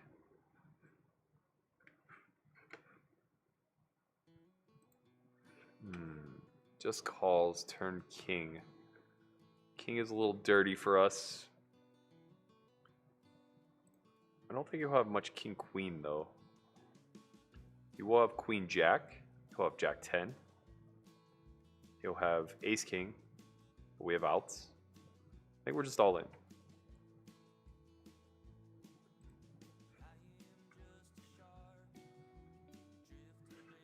It's unfortunate. It's unfortunate. We had 7 outs going into the river. I mean, we had 7 outs with 2 to come. Okay, that's going to carry us into break. I will be back in 4 minutes. In the meantime, enjoy some high-stakes hand review. I would say semi-regular in the Ivory Room game. We had played a lot. We had battled a lot. He had gotten the best of me a lot. He, much like Garrett, seems to have it whenever they need to have it against me, be it a cooler spot or otherwise. And that's not taking anything away. I think Ralph is probably one of the best players in this lineup, particularly. He has a really solid strategy, doesn't really give much away, and certainly leans a little bit more towards the art side of things, where you're not going to expect a lot of action out of his seat. Finally rounding it out in the 6th seat is Prelod Freeman. He's an OG, real online legend from back in the day, Spirit Rock. He was one of the biggest high-stake winners on UB prior to the scandal. And, you know, to my best understanding, made a pretty good living in a lot of the underground games as well as casino games in the LA area for the last decade or so. We had played a little bit prior to this session. I'm not even sure if he really remembers, but the summer of 2014, that game was just out of hand all summer long, and he would come in late night a lot. So we played a lot. We played really deep, like I'm talking 500,000 to 1 million effective, playing against a lot of the Macau guys in games that were like 3, 6, 12, sometimes 1K, 2K. So we've battled a little bit. I think that his strategy is a little less protected than everybody else's at the table, with the exception of maybe myself and Nick, and Andy too. I would say the 4 of us lean a lot more exploitative than Art, Ralph, and to a lesser extreme, Garrett. So, you know, with him being on my direct right, it's certainly going to be a situation where at some point I'm going to begin targeting him. And we'll see that occur as we get a little bit later into the session, when his frequencies kind of increase and my level of being stuck also goes up. So this is obviously a super long session. We agreed to, I believe, 10 or 12 hours. I honestly can't recall off the top of my head, but we're going to break this one down into parts. So starting today is going to be part 1. We're going to run through 5 key hands that I was involved in, and we are just going to discuss what mistakes may have been made by myself or counterparts.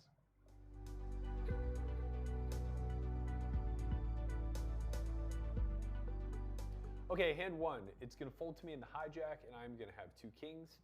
We're going to be about 97K effective, and I'm going to choose to open to 600. Nick is going to defend out of the small blind with ace-8 of diamonds. His hand can really go either way. I think that this is a hand, particularly against me opening in the hijack, that I would like to 3-bet at some fair frequency, but it's also a hand that I expect Nick to pretty much pure call with. I would imagine his 3-bet construction there is going to look a lot more like 10s plus, ace-jack suited plus, ace-queen, ace-king. He may work in some linear 3-bets with like some king-queen suited, maybe even some suited connectors. But up until this point, I just haven't seen it. His 3-bet range tends to be pretty tight. And, you know, he kind of like likes to save the fight for post-flop, if you will. So he's not really going to get into a pre-flop battle. And I actually respect that about him, because I'm very much the same.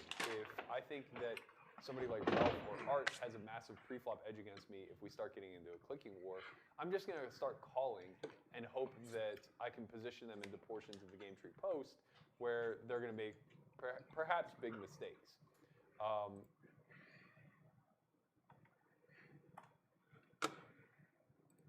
right, we're back. We're ready to rock. A little hiccup there before the end. Makes me wish I would have just 3-bet shoved pre, of course. Kind of easy peasy off the hook. A little bit of a mistake, maybe. I don't know. I like the line post. I think it's fine. If he has queen 9, he's certainly going to have queen 10, queen jack. Very little king X in range, which is nice.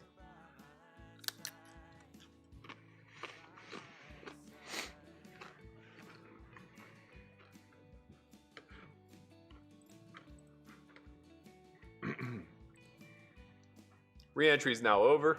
That's good. And we are going to have some winners to announce.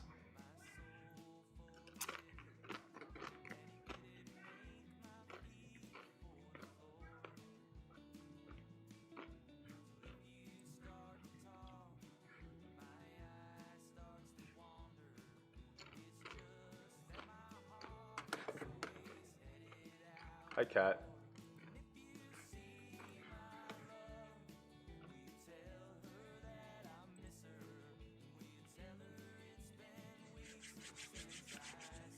Bag holder says, amazed at the sheer quantity of content on S4Y TV.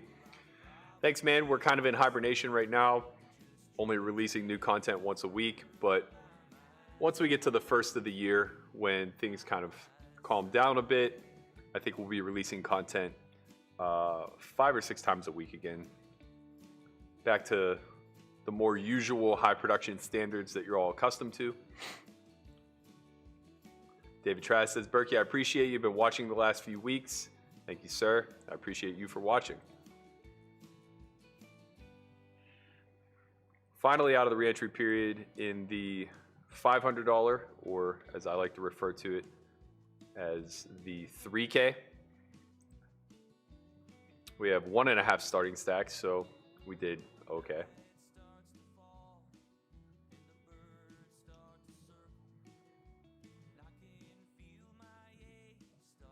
It was a pretty wide open off 22 by Easy Peasy. We have taken note of that, and we will act accordingly post that hand.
Easy Peasy with another victim. Has a real hand there in King Queen. That's my standard for a real hand, for what it's worth.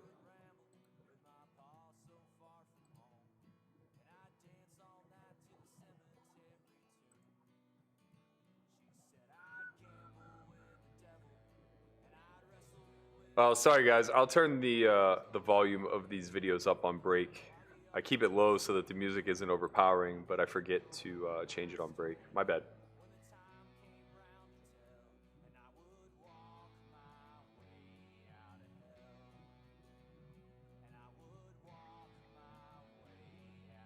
Shout out to my man Carlos Figueroa. Says, any service you know of where I can upload my own hand history for analysis? Want to convince myself I'm not running sub 33% on all-in pre-flop flips for the last year. If they're online hand histories, I would say PT4 or Hold'em Manager, I think, are the two main HUDs. You can upload them to the database and do a lot of dissection on your data in those particular instances. If they're live hands, there isn't really a great solution. You can manually enter stuff, but you're not going to have much of a sample to look at.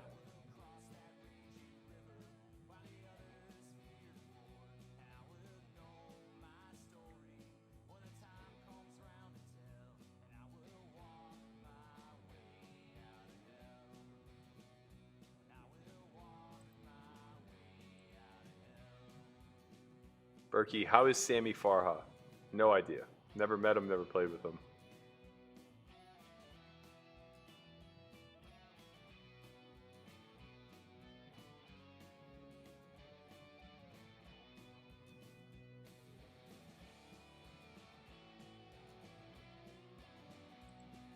Of course you'd rather watch Farha. He's lighting money on fire. That's always entertaining.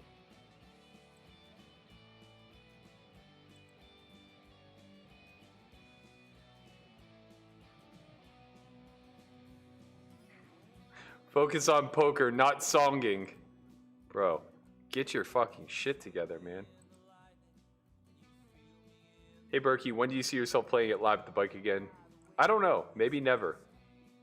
I'm not super comfortable playing on stream games that are outside of regulated markets, so I'm not really sure. It would take some convincing for sure. There's a better chance of me just running my own stream game, to be honest.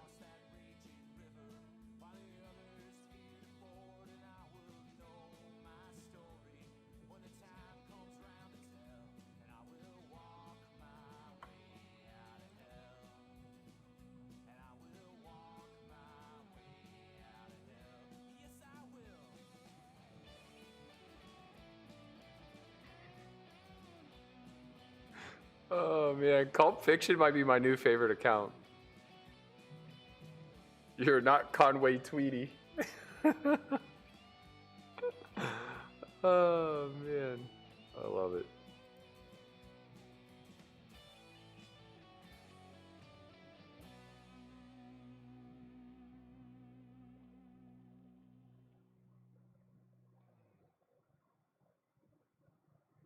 What's your favorite Vegas casino to stay? I've only ever stayed at Venetian. I've lived here for the majority of my career, so I've never really stayed here. Any plans for Poker Out Loud sessions? As soon as it's clear for people to be in the same room together, we're gonna run one. It's all right, Lily. Don't worry about deleting them. I like Cult Fiction's nonsense.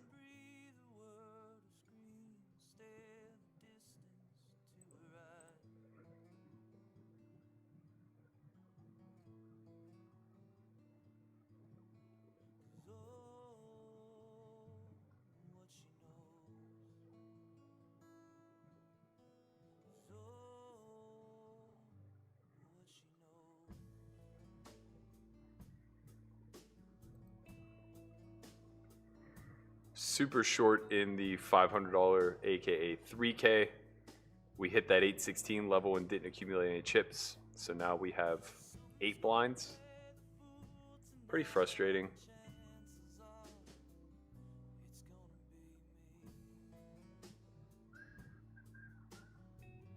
What up, hustlin'? What's good? Odyssey, we got those winners. There they are. Congrats to Josh Rivera, Connor Sullivan, Hustlin04, Adam V, Zachary Weatherford. You guys have a 1% sweat in today's bracelet event, and we got some chips, baby. In for one buy-in. Got ourselves 2.5 starting. Oh no, 3.5 starting stacks. We had 7 starting stacks, then we fucked up this pot. Do you think Doug Polk will ever make a comeback? Quite unlikely. Quite unlikely.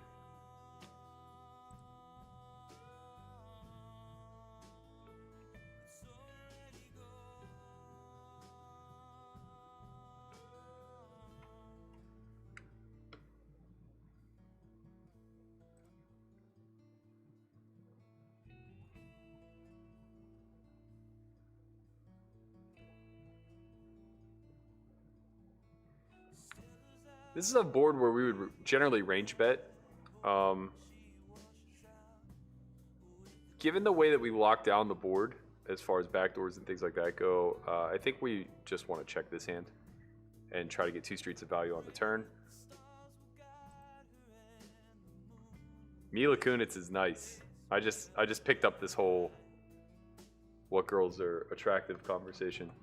But you guys are missing the 2 obvious ones. Olivia Wilde, beautiful, beautiful woman. Never have seen eyes like that.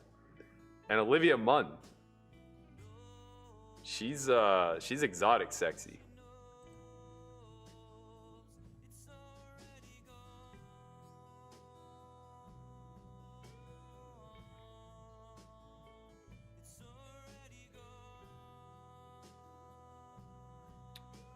Nice flop for us. We block King Queen of Clubs, which is good. We could reasonably check. I would check back my ace highs. Not really my king highs, I don't think.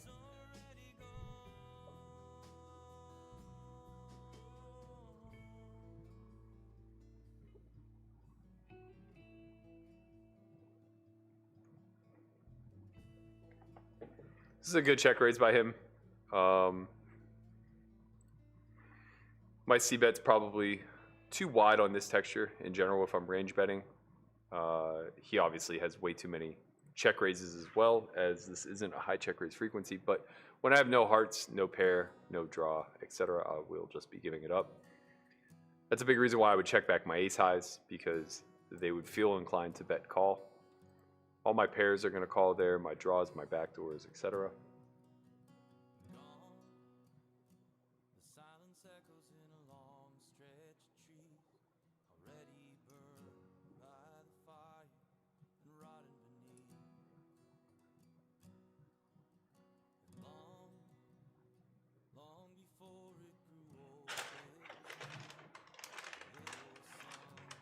lot of rain. Our man, Big Worm. Oh no. Rivered.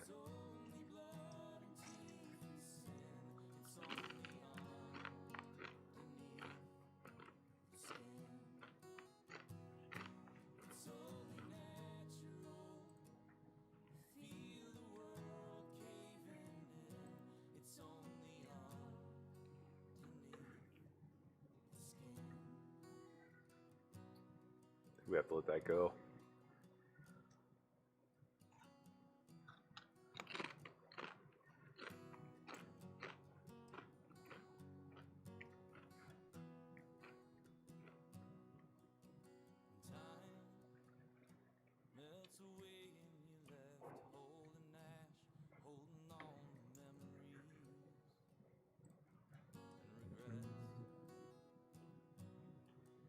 Because live at the bike is 200, 400, and there's nothing securing their stream, I would be running like, 510 no limit.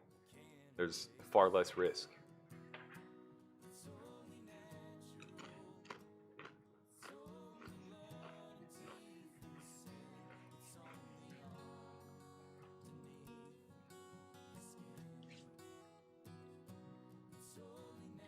Hagen says, every time I check in on other poker streams, I want to quickly retreat back to S4Y. Nice work.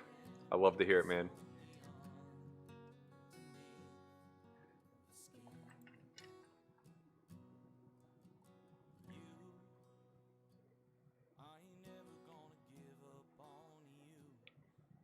Carlos says, I have PT4. What about having one of your guys teach on S4Y how to use HUDs optimally next year? Way ahead of you, buddy. Check out Matt Hunt's latest mastermind. I think it is called... Hold on. It'll come to me. It's called... Tell me how much can an honest man stand?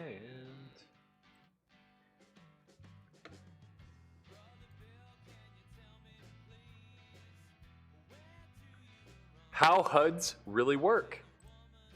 I think you'll find everything that you're looking for there. And he will eloquently explain to you all the things that ail you.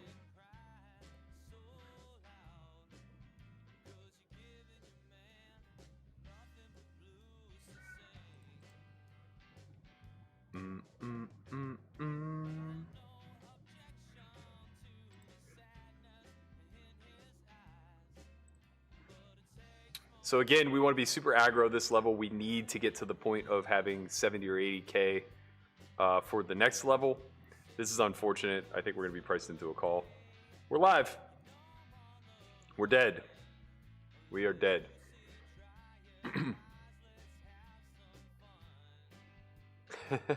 Adam V. That's funny, man. Thank you, Brian Smith. I appreciate you.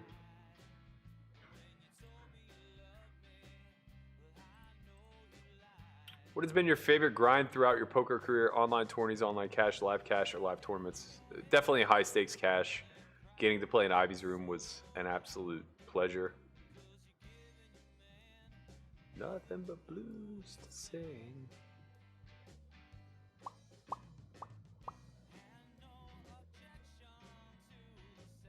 All right.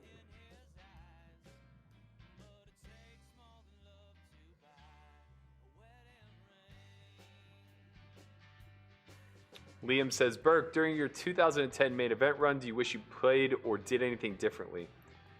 I mean, obviously the hand I busted to Hummel, I wish I would have had a better river plan. One that allowed me to bet fold. I went for an overbet back at a time when overbets weren't really common. And I got shoved on for like a min raise.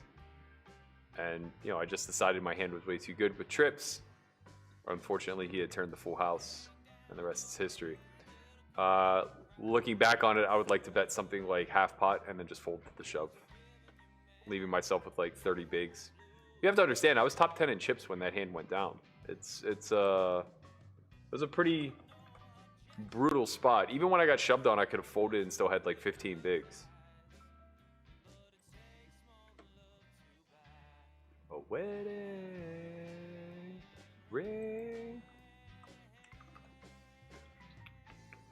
Whoa.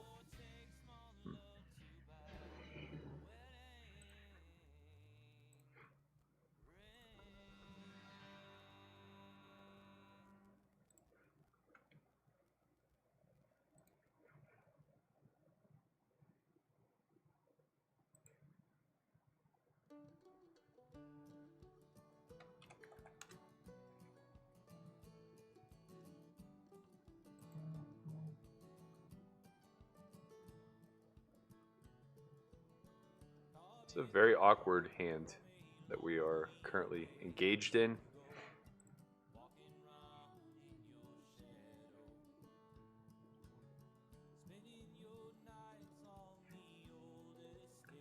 I mean, we beat 6-7, we beat 9-10. No, we lose to 9-10. We're not going to win this very often. I think he's just going to show us an 8, which we could turn our hand into a bluff against. If he has a hand like 8-9, 8-7, 8-10, how often does he check raise? How often does he check fold? It's just too close. It's too close. I'm just going to show my hand down and hope for the best. Okay, we could beat the 10-4. That's great news. That there is fantastic news. Very ambitious. Very ambitious by Slapshot.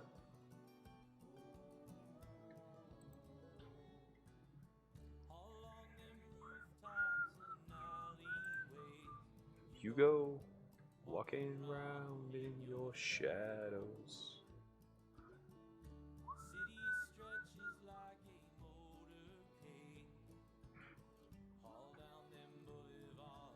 We just have a defend here versus Jokerfield. Hopefully hit a 5. We did not.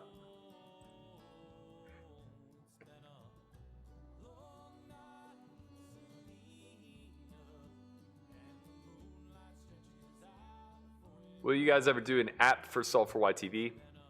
It was actually in the works when COVID hit and we had to kind of shut things down a bit. Hopefully, once things ramp back up, we'll be able to get after it a little bit more.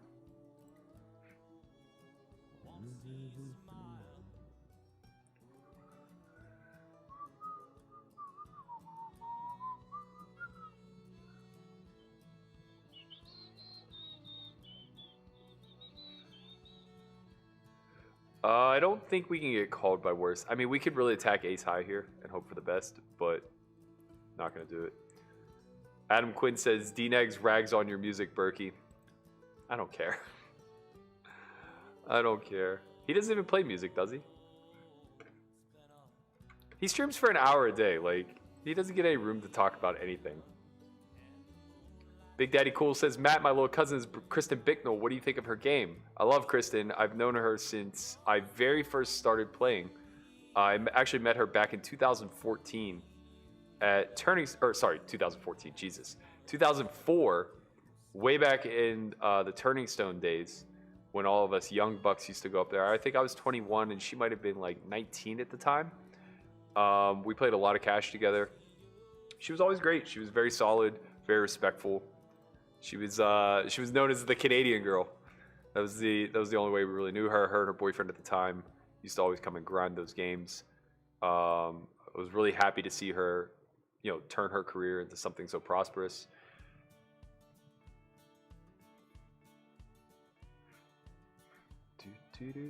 All right, this is the big level. This is where we got to do work. We'll be calling Avocado's shove here. So we want to up it a little bit, give him less of a price. It's a call. A little bit of light. All right. We got him here. We got him here. Look what we've done.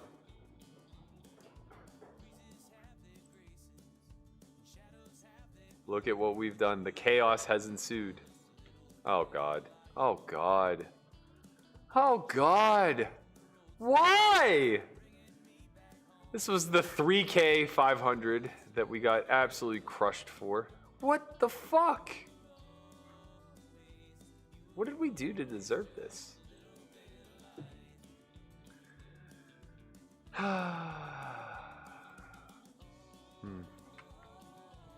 Makes you feel all warm inside, you know? All warm and fuzzy.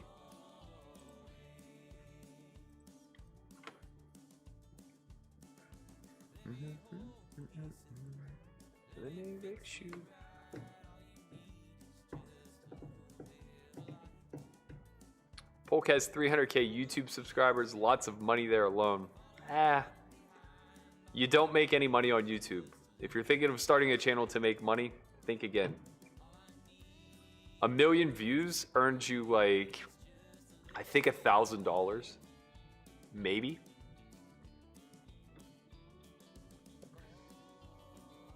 So yeah, and I mean, the cost of creating content that could earn 1 million views is pretty high.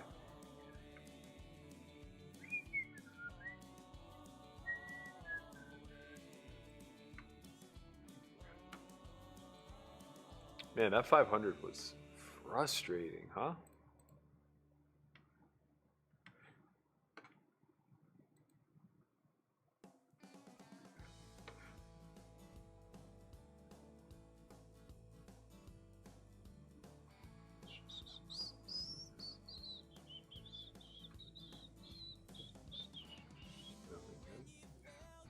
Land the right.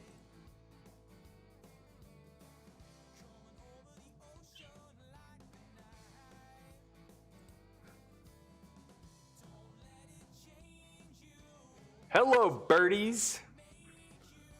What do you say, baby? This is the level to get them. People are aggroing it up. Everybody 20 blinds with the exception of these three who we're deep against. We'll just be calling in hopes to bring BTU to a pulp in the pot.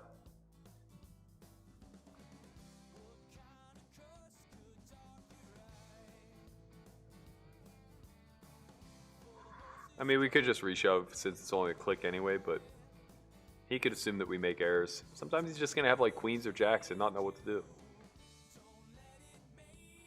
It's only 10,000 more to him, 9,500 more to him. He might just peel with any two.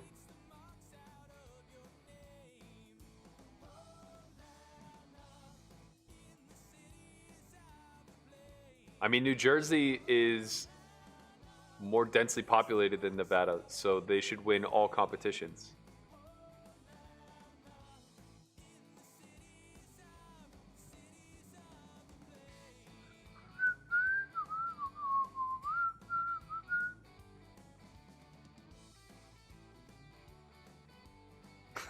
D-Dom goes, I'd love to know what the splits are for the 10-4 guy on the turn.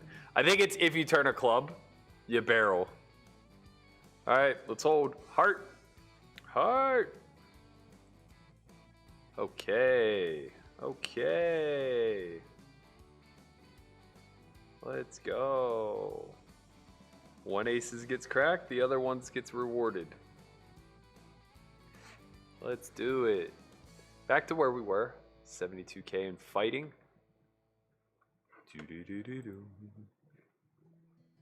Still working with the Instapoker app. I haven't made content for them since 2012.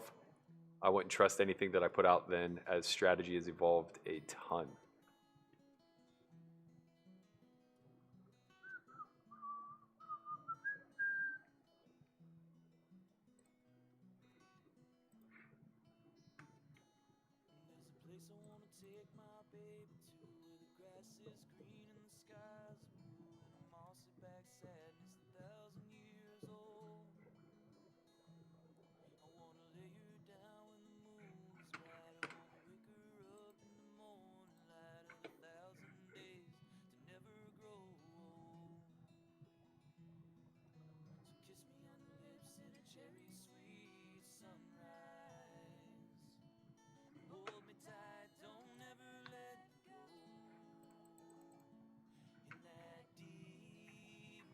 Ryan Braun says, thanks for streaming, Bert. Great stuff. Thank you, sir, for stopping by.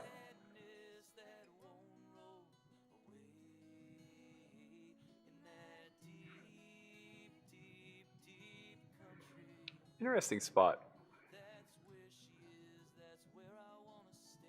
We could viably check. We would be checking this board a fair amount. This is probably one of our best aces to check on this board. This and ace 10, I would say. Maybe ace 9 as well. So just those three I would check. Specifically with the backdoor.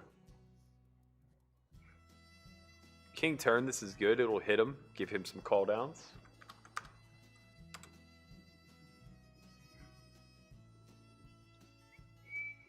There's a girl with eyes like ocean breeze. She spends my nights and steadies my days. I folded ace-4 suited to a 10 big blind shove in the 1K.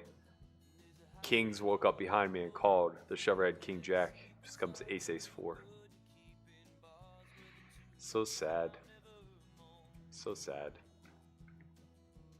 Buy me this drink and I'll see you in the morning. Hold me tight, don't ever let go. In that deep, deep country. Don't roll away.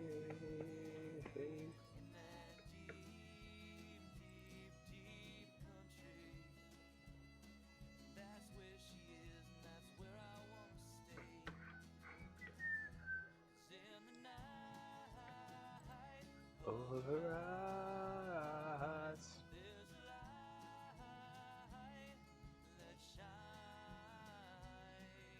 Mikey definitely busted. He texted me and said he hates tournaments. I didn't get a chance to read the text. That was the only thing I saw in the preview.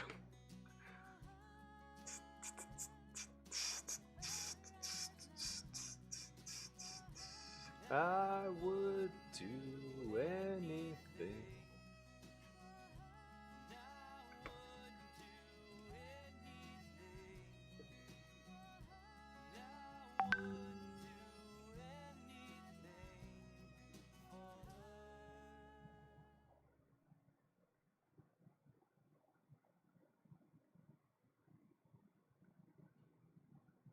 It's not $2 per 1,000 views. It's not even, God, it's not even close to that. It's so not close to that. $2 per 1,000? Stop. You think we get, you think we make $4,000 for a video with 20,000 views? We make $16 on a video with 20,000 views. It's not even close. You might start to make like $1 a view, or sorry, $1 per 1,000 once you crack 7 to 8 figures in views, but it escalates, right? It's a scale.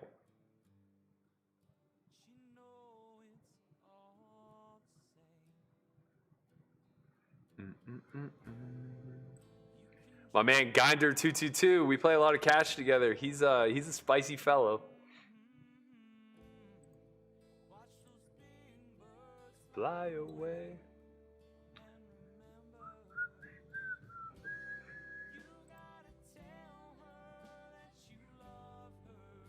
This is the level to accumulate, guys. We get to apply a lot of pressure to these medium stacks. We're going to continue to do so.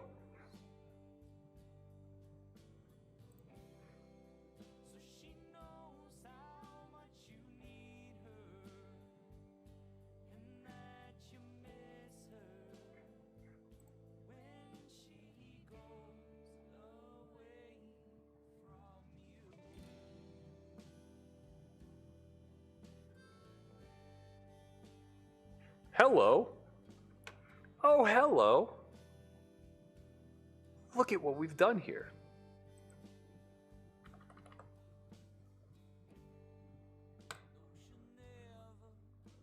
He should have a lot of king, queen, queen, jack, queen 10 suited in range. Maurizio says, is your flat there always aces? Most likely. Oh, God. What have we done here? What have we done here?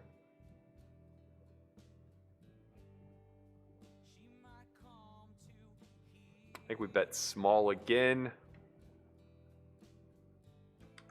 Half pot.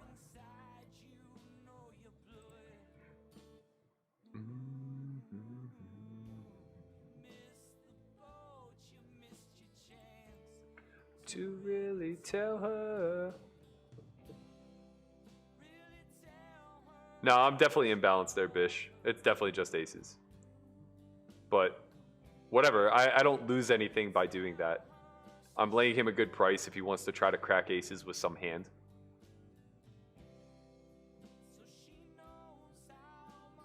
If the man feels like gambling, you know? Do you only play No Limit Hold'em? Mostly, yeah.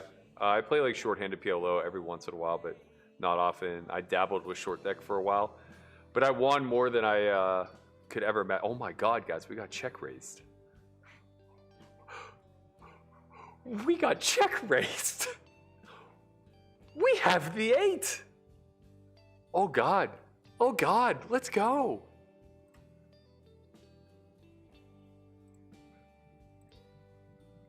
Oh, oh baby. What if he just has pocket queens and we did the impossible? Could you imagine? Berkey, do you ever plan to do a smaller meetup game like Jamin in the future? We do a meetup game after every academy, but yeah, I do plan on doing more of them. Once, you know, those are a thing again. We went to Texas. We hosted a meetup game at Texas Card House for a weekend. I'd like to do a lot more of that. We have some good contacts down there now. Guys, do you think he's going to shove? Do you think he'll shove? We have the nuts. Oh my god. Oh my god. Poker is also legal in PA. Why isn't WSOP there too? PA Poker Stars is up and running. So I think we have to bet small here. Like we're trying to push him off of a chop. I think something in the neighborhood of 20,000 feels good. Maybe even smaller, giving him room to check shove if he feels a little spicy.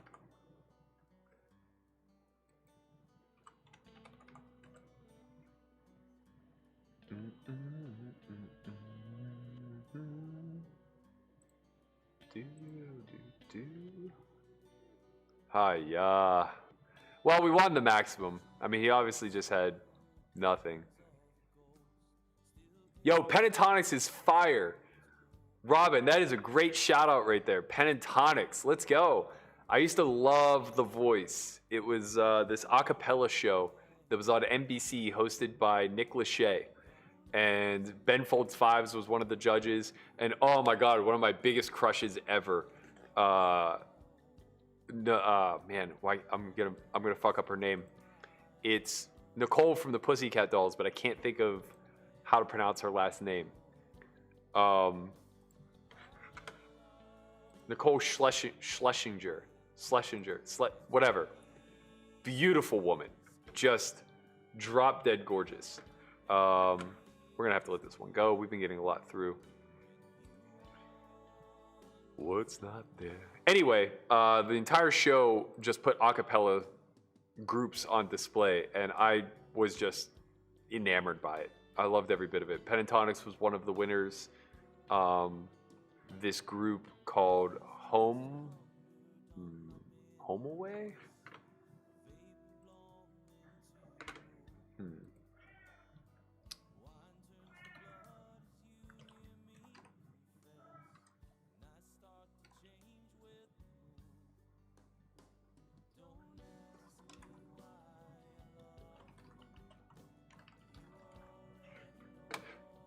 We got a call there.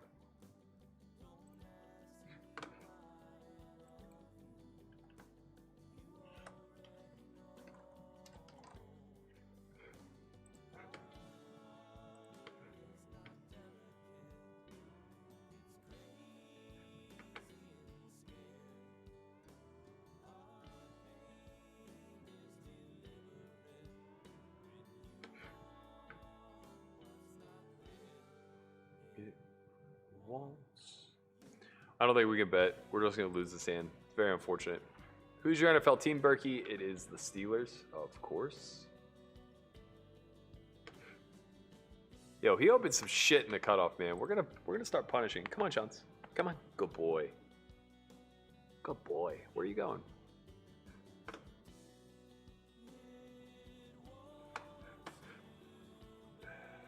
45 of 291 now in this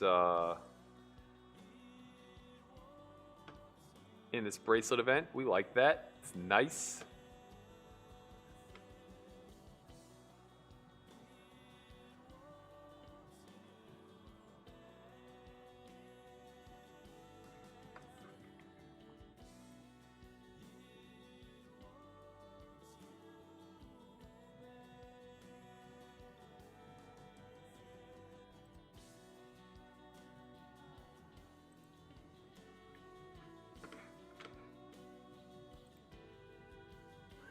Hey, get on my food, man.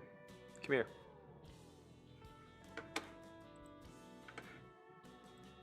Nope.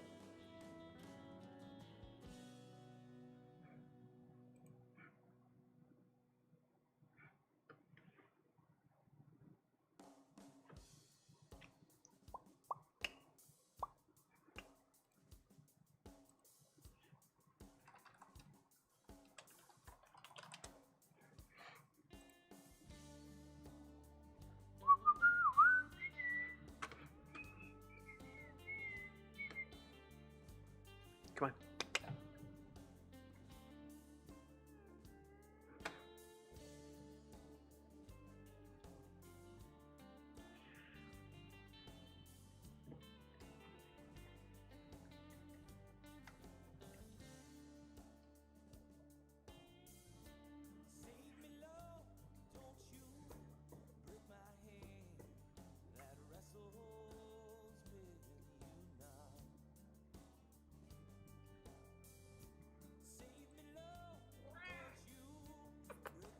Come here, buddy.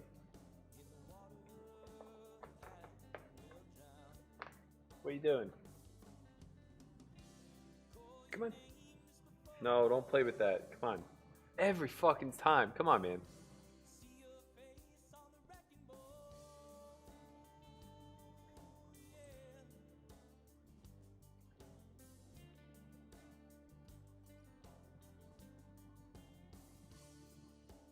Oh.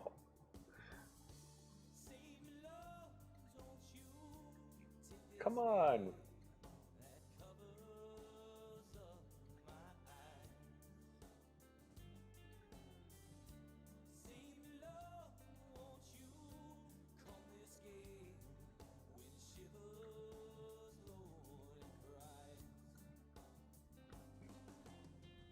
You guys are going crazy over the squads. I love it. Hey.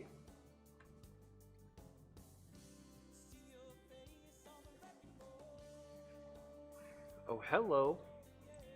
We like this hand. Ginder. Back at it. Flatting us off of 27. Getting pretty much range bet here.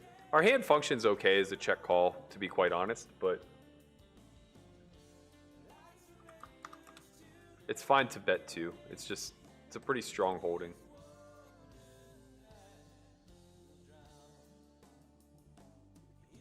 Now I think our hand check calls pretty well.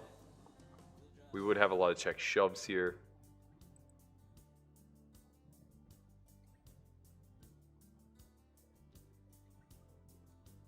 Pretty tough river. I think we're just losing now to a lot of hands. We beat Queen Jack, we beat Queen 10, we beat Jack 10. We blocked some of those. We lose to Ace 9 suited. Very unlucky.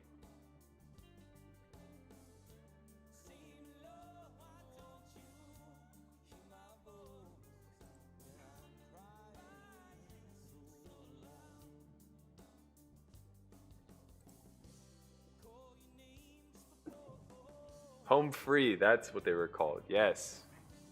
Thank you, Michael Pitts. Oh shit, Poker Odyssey's trying to give some stuff away. If you want some merch, smash that like. Once we get to 750, he's giving it away. We got a swag bag. Once we hit that 750 like mark. All right, Ginder. Good for us.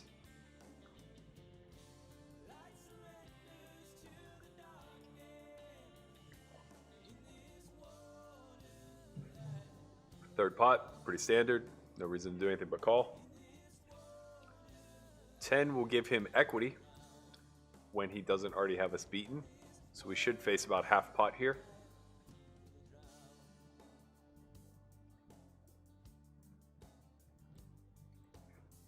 It's pretty standard. A little small, but okay.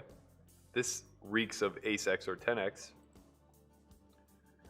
8 is insignificant. I think we probably fold to a third barrel here, to be quite frank. We could have blocked, but he just checks down better some of the time, which is what happened. Somehow, Ginder has out-chipped us in some scenarios that we've had pretty good spots in.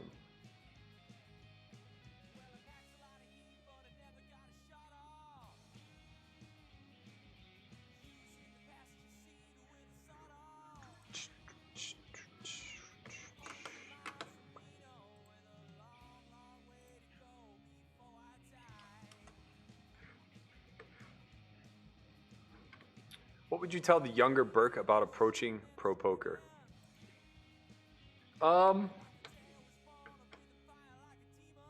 It's a good question. I'm not sure I would have changed a lot of things. I probably would have just given better money management advice. I was pretty frivolous with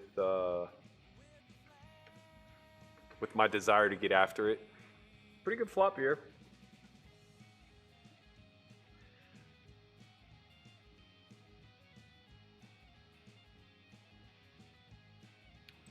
If we had a heart, I would consider checking back this some of the time.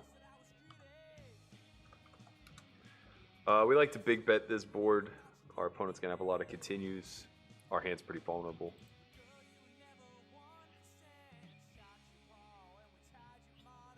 How many bullets have I fired? Only one. Only one.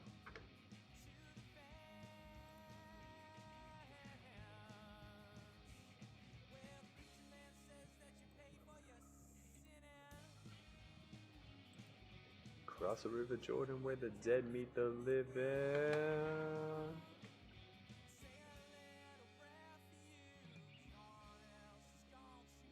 Tim Sullivan says, I never get tired of hearing, honestly, no BS. Never yet bored listening to you regardless of what's being discussed. Thank you, man. That actually means a lot. I appreciate it.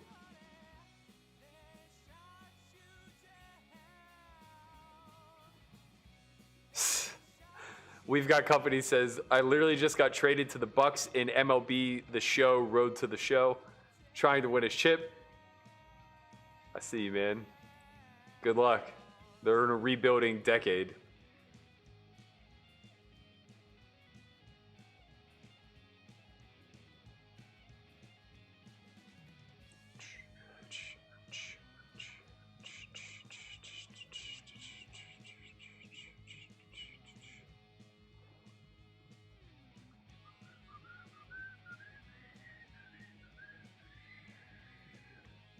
This is a nice hand.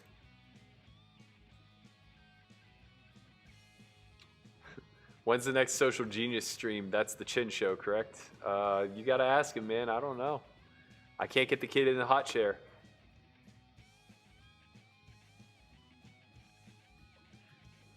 He doesn't like the hot seat. They shot you down.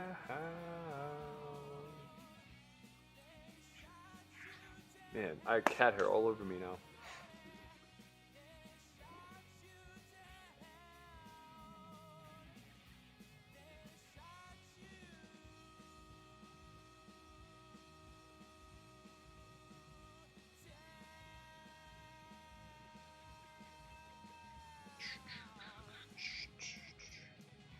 I think I'm going to 3-bet if Easy Peasy opens. He's been way too wide from this position all night. We showed Queen 9 off, Ace 7 off.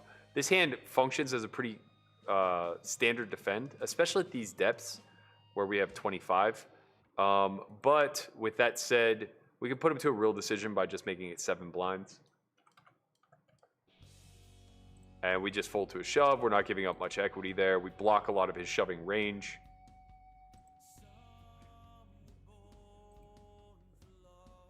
Some are born for the fire.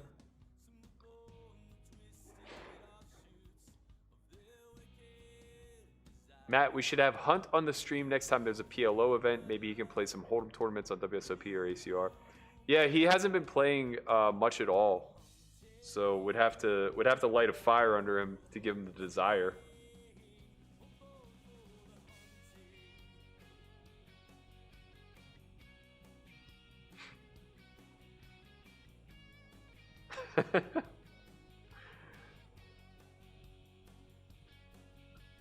Oh man, I timed out, but it was worth it for the text I just sent my friend. Oh, I had a hand though. Fuck.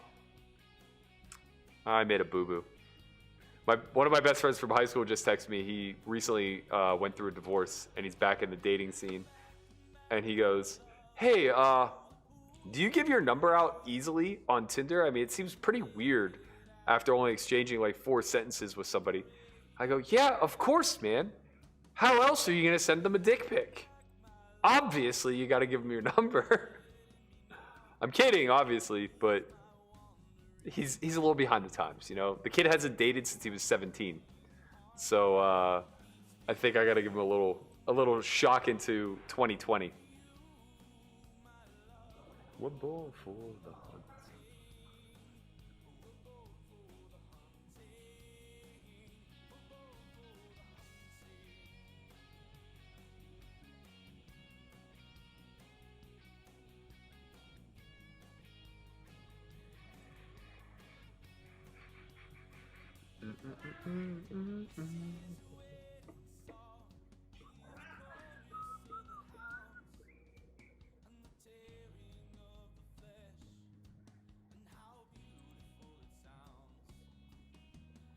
This is a wedding song. What up, Jesse Aguiar? How you doing, man? Lisa Pickle, how you doing? It's for you, my love. Shane Ward says, "Sign me up for extra merch. Received my shipping notification today on my hat. Looking very forward to the S4Y, to repping S4Y in Hotlanta."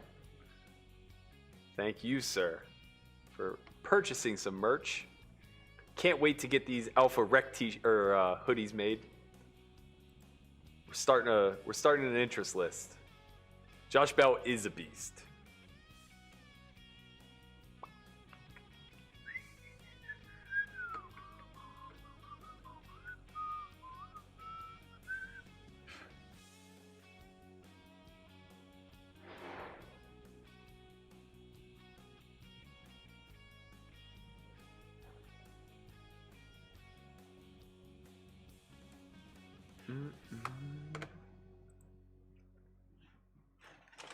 I hope we gave BTU a walk with like kings. Do you prefer 6 max in cash games? Yes, 100%.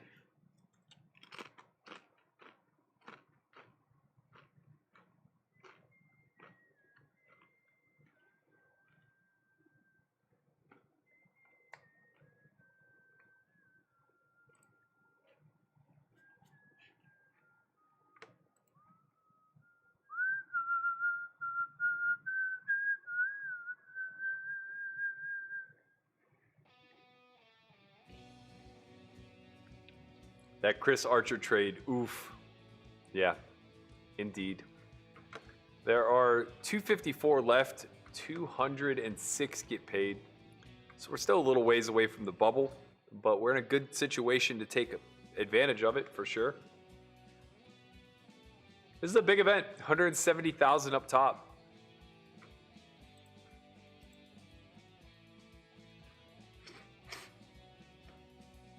Will there be another homeschool? Great question, Lisa. I've had some interest for it. I'm not sure. It takes a lot out of the team. We basically have to commit to a full month in Vegas where I'm doing 3 lessons a week. Christian and Matt are each doing 1 or 2. It's tough. If we have enough interest for it, then obviously it's always worth it to us. But if there is going to be another one, it'll probably be at like some opportune time when it makes sense for everybody that would be interested, like towards the end of the year. At least wintertime, whenever I don't mind being stuck in Vegas.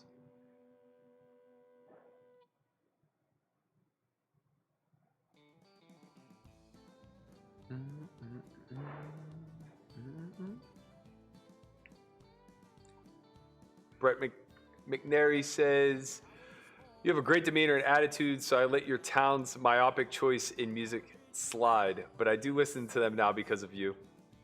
Take this down, Burke. Love to hear it, man. I love to hear it.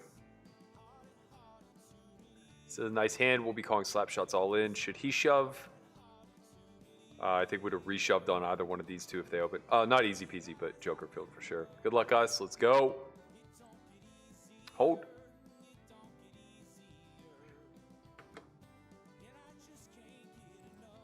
All right. Let's go. How did Easy Peasy get all those chips? Who'd he double through? Last hand. Oh, through Slapshot. Through Slapshot. I see. Burke, what's the lowest kicker you would limp raise with an ace out of position? Ace queen. This one feels dirty. This one feels dirty, guys. I'm going to 3x fold.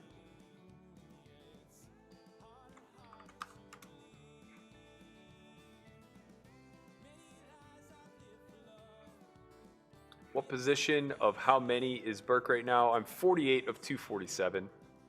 We're getting near that bubble spot, but we're not there yet.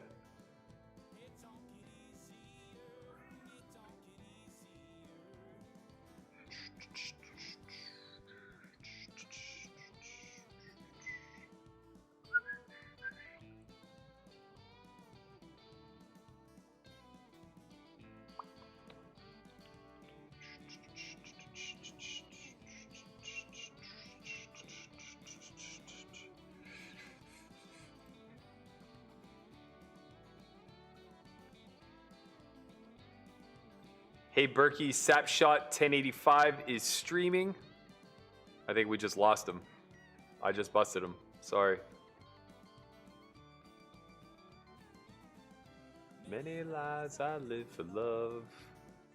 It don't get easier. It don't get easier. Burke, thoughts on turning down Leroy just a hair, maybe to almost zero? I had Leroy very low. Everybody was complaining they couldn't hear it. I don't know what to tell you, man.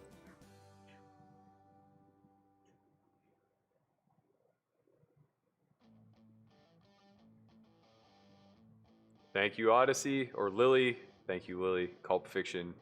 You're becoming a goddamn nuisance.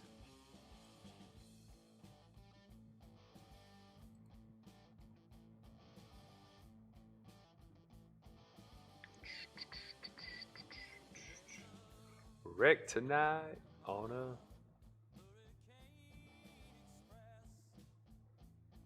How many people get paid in this tournament? 206. Once we get close to the bubble, I will bring up the lobby. We're going to take a break. I'm going to get some food. In the meantime, I will leave you with some more Live at the Bike. And I'll turn it up this time. Perhaps big mistakes. I'm not sure if that's mixed thinking, but that's certainly the way that his strategy actually formulates, in the sense that he just goes post-flop a lot more often. Ralph is going to flick it in from the big with the Queen of Spades, 9 of Clubs, and we are going to see a flop of 9 of Hearts, 8 of Clubs, 8 of Spades.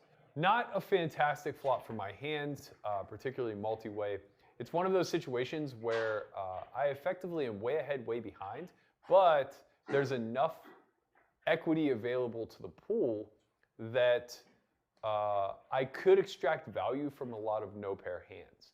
So this is one of those weird situations where it becomes very challenging, particularly in a three-way pot, in the sense that when you're up against an 8, you have a hand that wants to reduce the amount of streets that are played.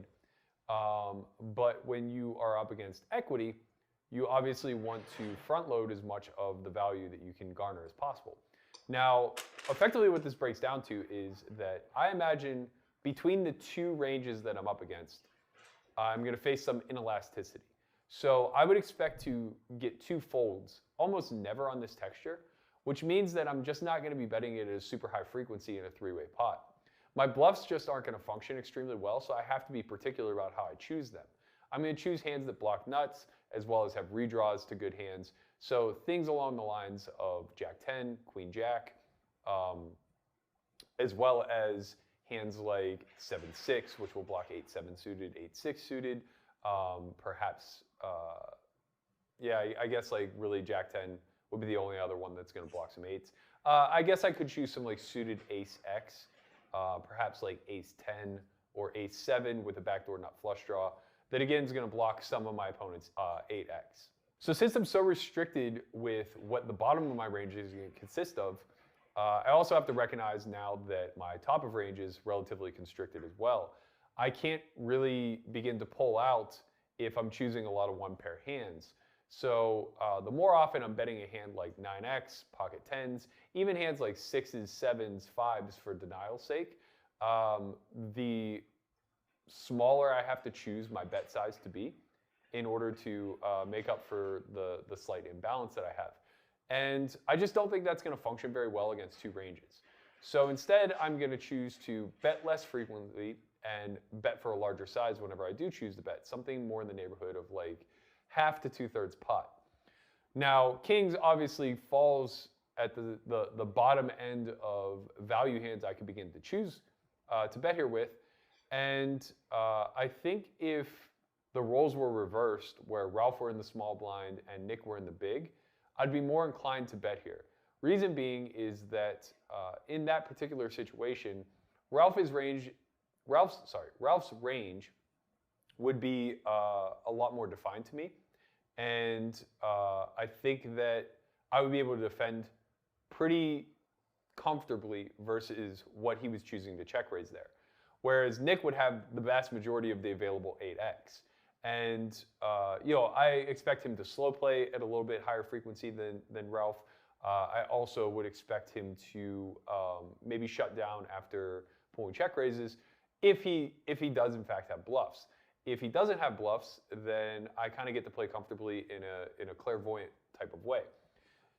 Being that the roles are reversed here and that Ralph is the most likely one to have 8x, and I think that he's going to bring the most balanced strategy to this particular spot, I kind of just want to reduce the amount of streets I've played, particularly because the texture of this board is going to fall unfavorably for me at a relative frequency. The turn is going to be something in the neighborhood of a 10, a jack, a 7, a 9, and I guess given my exact hand, even an ace isn't really a great turn distribution card for me, though it increases my range's EV versus the field. Nick, we also know, is going to have a lot of ace-x in that small blind, so it's not really doing me wonders in that particular sense. So I do like to check back, and we see a pure brick on the turn, which is the deuce of diamonds. We would have had to fold anyway.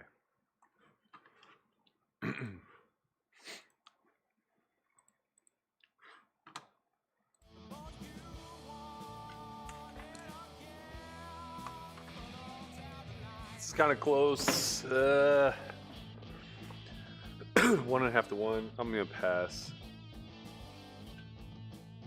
Ooh, that makes it nice.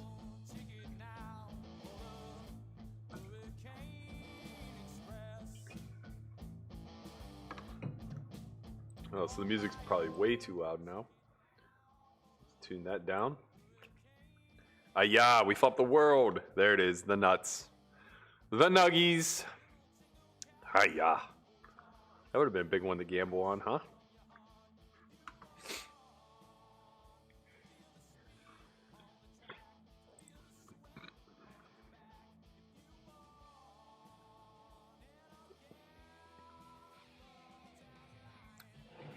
Apologies, I'm going to continue eating. I'm very hungry.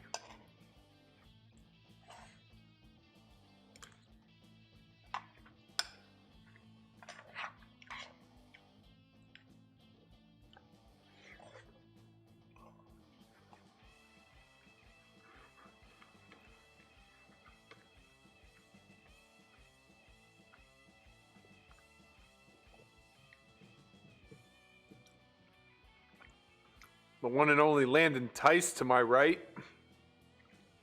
We're at a new table now. Interesting. interesting open size. We have a call.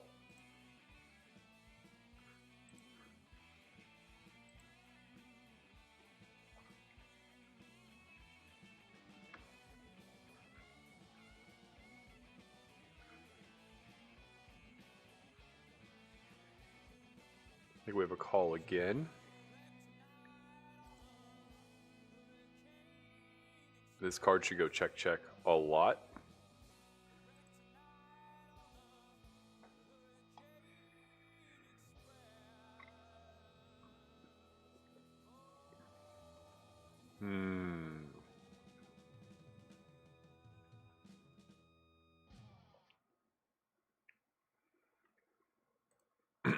This bet doesn't make very much sense.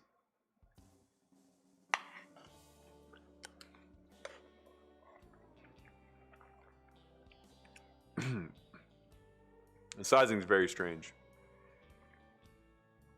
I think it's going to lead me to calling again. Expecting no bluffs on the river.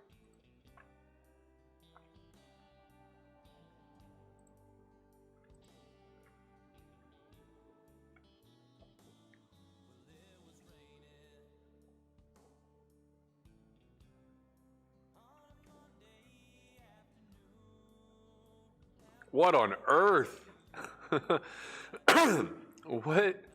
What is this line? What on earth is this line? We're being laid 4-1? What 3 barrels on this board? Tens, I guess?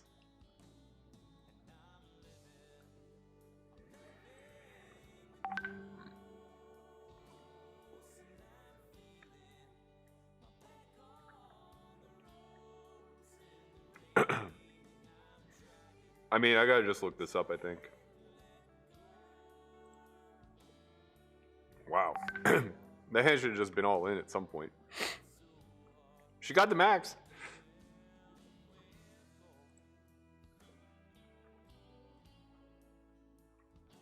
She definitely got the max.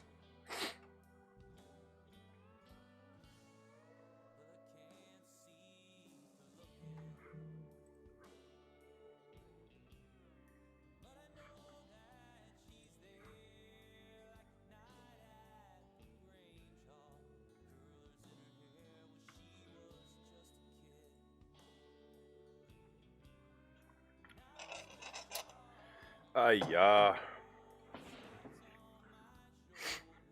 I guess I should just fold the turn. When that weird bet size comes through on the turn, I should probably just give it up.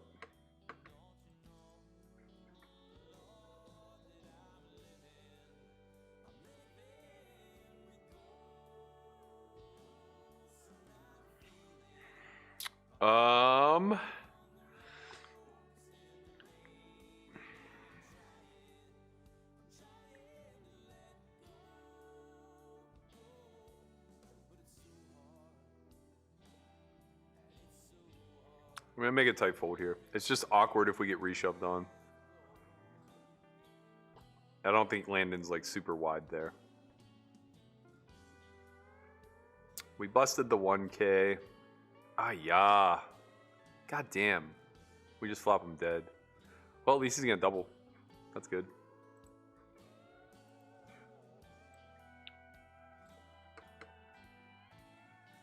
You're welcome, Mr. Tice.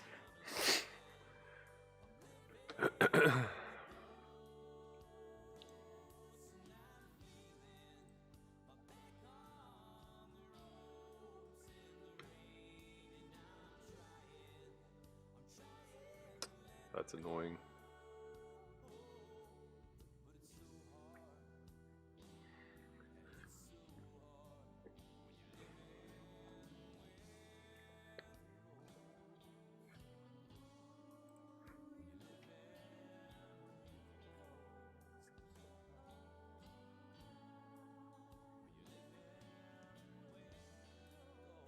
What up, Ricardo Gonzalez?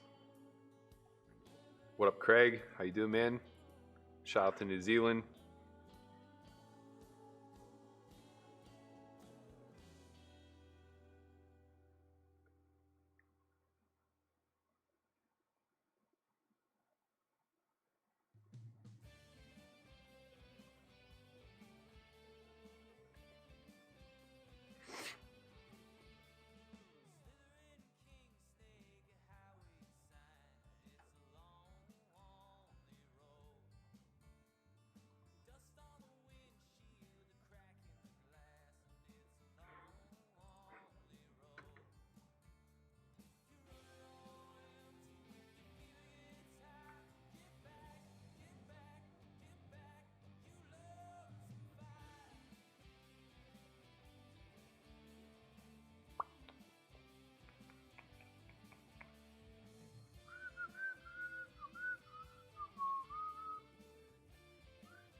How many left? What are we looking at up top? 224 left, so we're on the bubble-ish, soft bubble.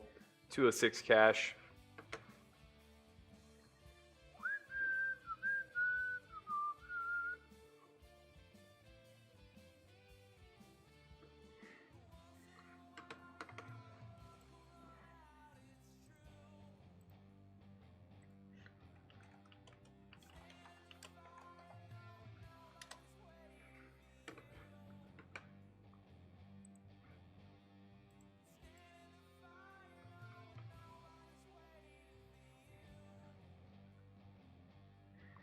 So we should approach the money this next level, 1428.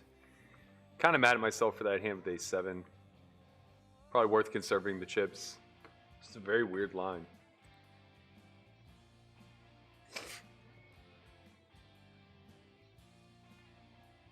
Very strange.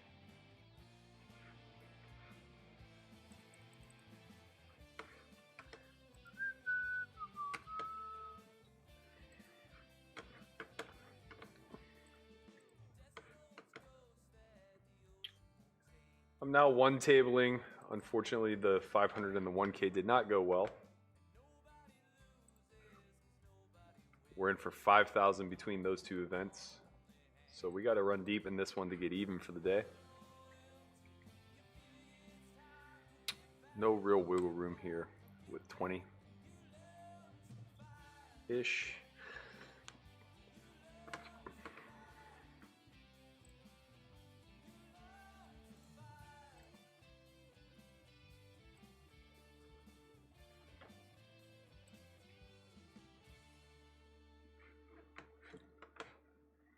We did all that chipping up and a couple misplayed hands. Now all of a sudden we're just waiting. Now we're just waiting. These are folds.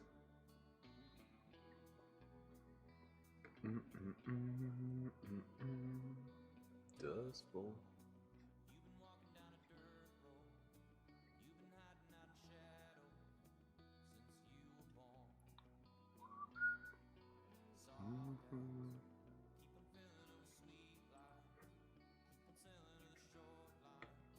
Since you gone.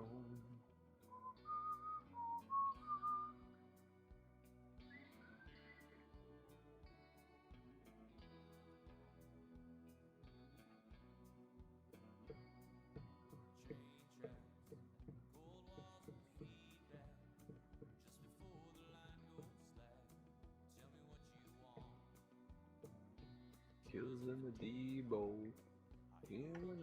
Down my home.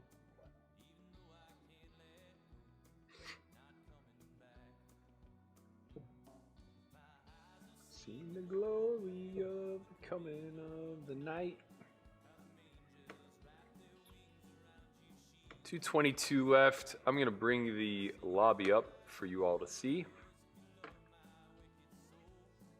See those country visions. Perfect.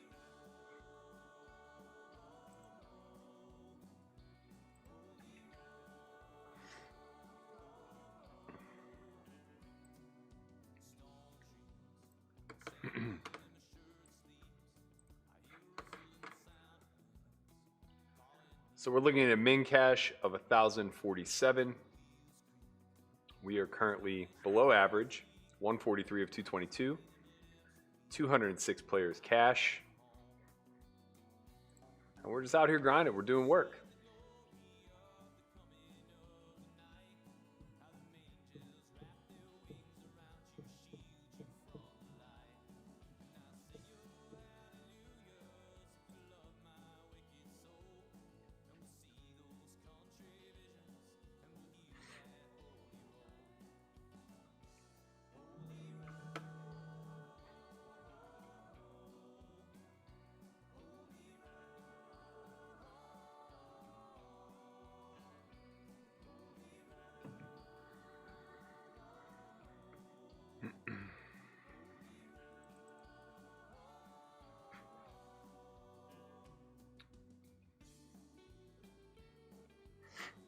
Landed should mostly be playing shove or fold here.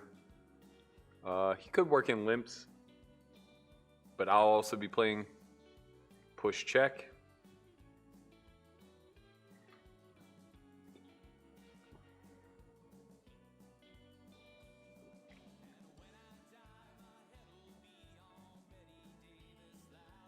Nick O says, Berkey, what up? I'm friends with Talia from South Florida. How you doing, my man? Tell Talia I said hi. I haven't seen her in at least a year since all this COVID went down. 20 blinds here. I'm actually going to play raise fold. I think we can get away with this.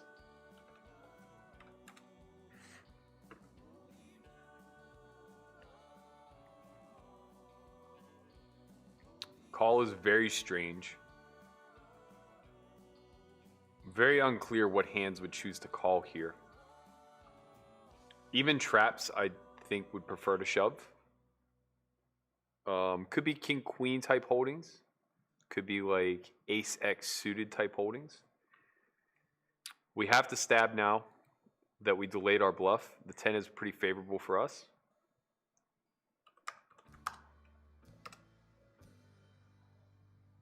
Betting 20% of stacks. Is going to leverage this spot. Met with a very quick call. I imagine that this is just a lot of ace highs and pocket pairs. We do block. Well, we don't really block anything.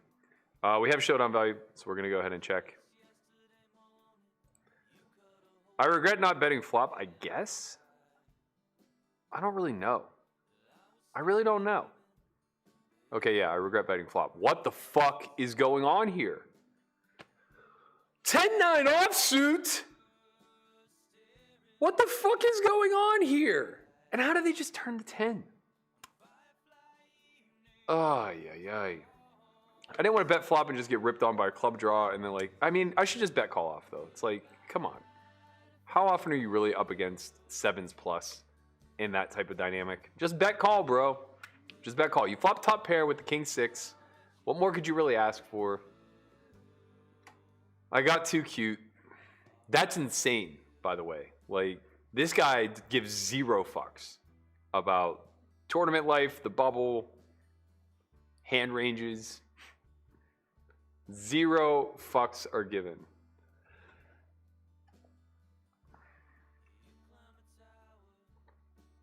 Man, that was a big pot. It was a big pot.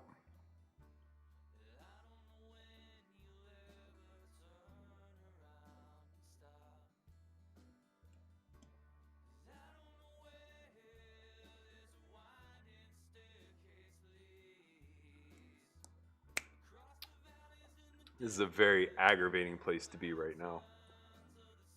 Just like so tilting. So many very minute negative events had to occur, right? Like so many mere, like tiny little negative events had to occur. We had to fold the ace-3 suited versus Landon. We had to, we ended up making a thin call on the river versus just a girly. We end up not c-betting a spot where we flop top pair second best kicker. And in every single one of those little circumstances, we're just punished to the max.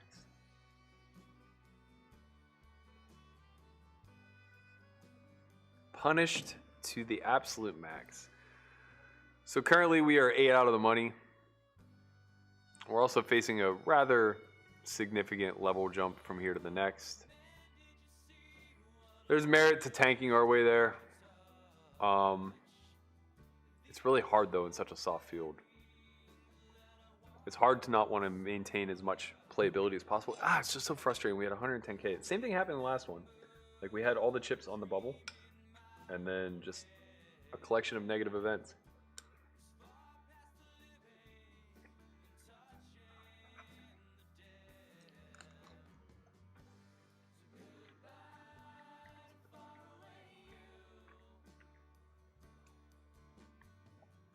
Look to your left, Lino. You'll see all the numbers that you're looking for.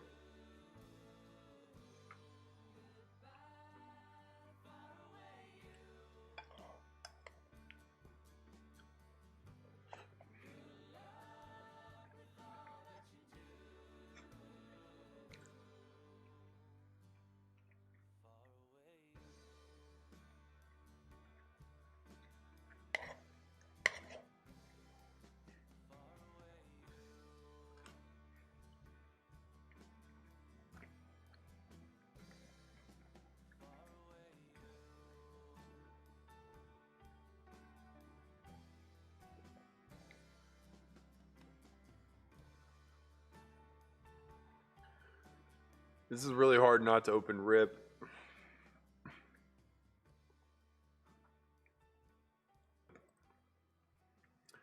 Table's soft. I think I can limp fold. I'm not going to get ISO'd light.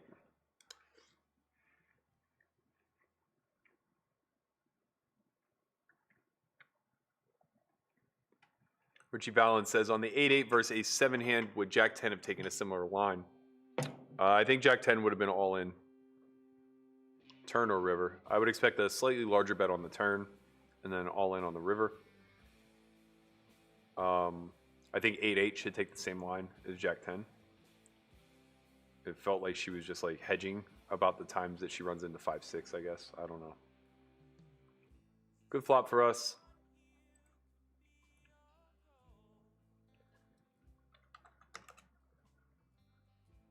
No reason to go large. He'll miss a lot. Jacob Hulsinger says, Berkey, did you know Susie Q from Live at the Bike? She was found dead.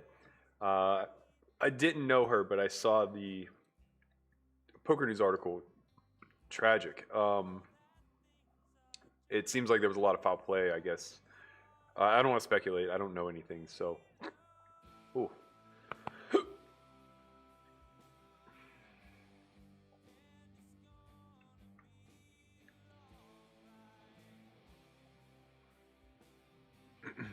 Unfortunately, on the bubble, I think we have to fold this.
Flat is fine when you play bad post.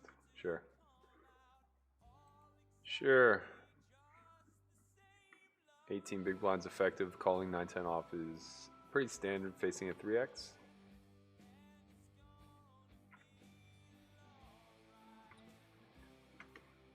Just like not 3-betting ace queen there. Very standard.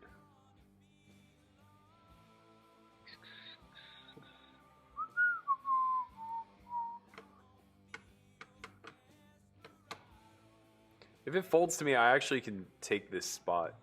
I know Hoop Ball doesn't give a shit, but hopefully they got dealt out this hand. Whoa. What was with the snap limp there, Landon? Was that a misclick there, big guy? We'll let it get through. Looks like my raise would have worked. Maybe not. Maybe not. I think this was a misclick.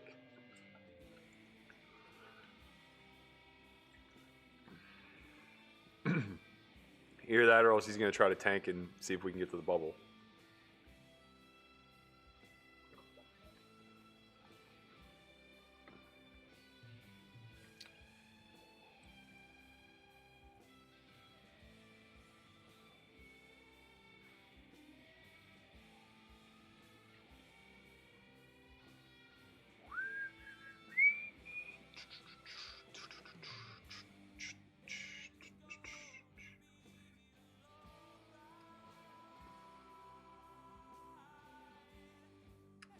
Still 4 out of the money.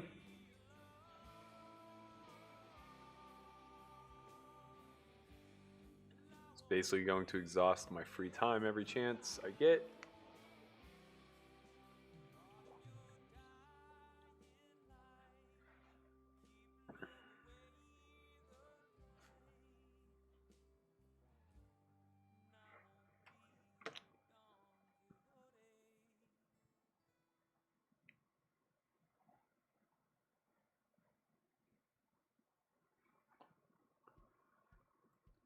I'm gonna I'm gonna inform you guys all of something about poker that none of you are comfortable with or want to understand intimately.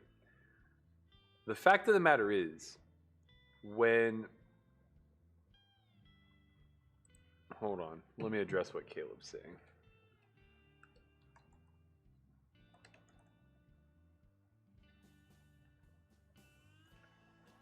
And I'm feeling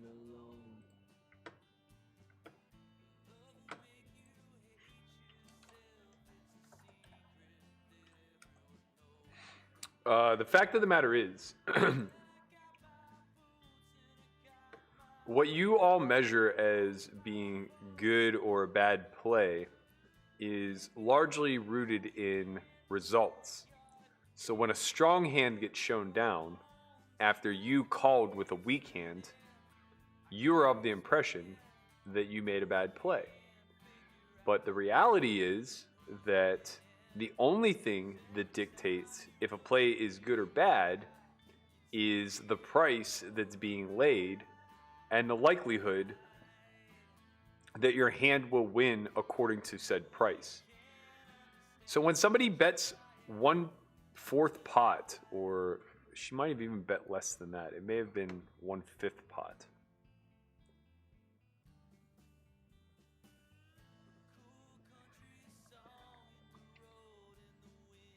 Got it leveled in me. So on the river, she bet 1/3 pot, meaning that we need to be correct 25% of the time, which means that she only needs to have one bluffing candidate for every 4 hands that she bets on the river. That's not very challenging to be the case, especially with a hand that unblocks all of 10x. So Ace-7 is actually a much better call there than a hand like 9-10. 9-10 would be all but a terrible call. I don't think you guys really comprehend that pot odds dictates whether a play is good or bad. If that was an overbet shove and I called with Ace-7, now it's pretty bad because suddenly now she has to have one bluff for every value combination. And that's incredibly different. In this instance, she only needs to have one bluff for every 4 hands that she bets. And I don't block a jack, a 10, or a queen, which is very critical because that's what her bluffs are going to consist of. I also don't block a 5 or a 6, which would also be some of the hands that she may choose to bluff for small sizes. So I don't mind the chat pros giving me their best Ben Shapiro voice and telling me that the play was bad because I got shown a better hand. I don't care about that. What I care about is the way that you're judging the play. Like, at least pick plays that I actually do play poorly. Choose the hands where I make a call with a hand that has like bad removal effects and I'm likely to never win the pot in that particular instance. You're all just leaning into your experience and your bias, where you believe that you've seen that bet enough times to know that it literally is never a bluff. And you're just fundamentally wrong, especially against a player that we know literally nothing about. That will end my rant. Thank you for coming to my TED Talk, and go fuck yourself. All right, Landon, you and me, which one of us is going to bubble, big guy? Not me, not today. Not me, not today. We're 2 out of the money. We're below average. It's torture. Torture. Berks, what's the biggest losing session you've ever had? Of my own money, I lost $65,000 playing 100, 200. That just happened a week ago on WSOP.com. Of staked money, I lost $1 million in a 1K, 2K game. That was often 1K, 2K, 4K. Shorthanded. I also won 1.7 in that same game the day prior.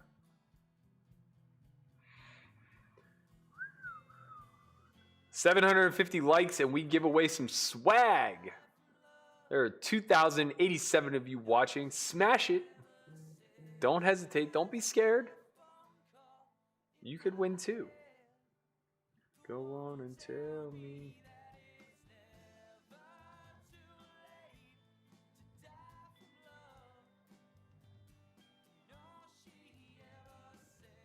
Just a phone call in my head.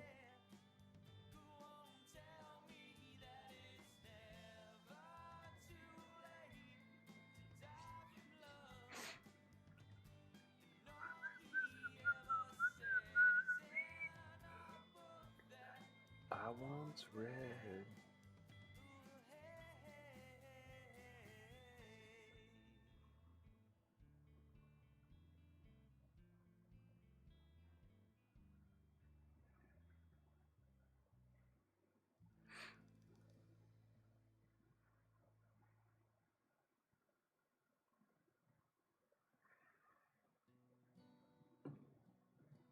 Mm-mm-mm.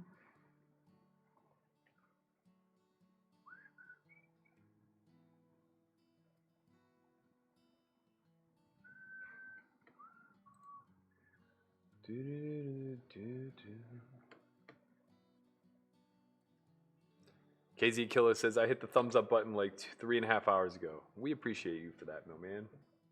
Thank you kindly. Wow, Landon Tice out on a limb. He's risking it all, folks.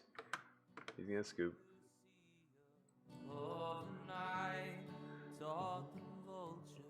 How to fly. Taught a grown man how to cry on hiding his drinks. I'm going to sing our way through the bubble. No, Adam, I don't think people know this. I think that 95% of people who play poker are delusional and don't know anything about math, but they've convinced themselves that they do. In the well, 7 circles, time will tell. How the sand swallows the bones and whispers names. Girl, it's alright. It's okay. Don't you cry.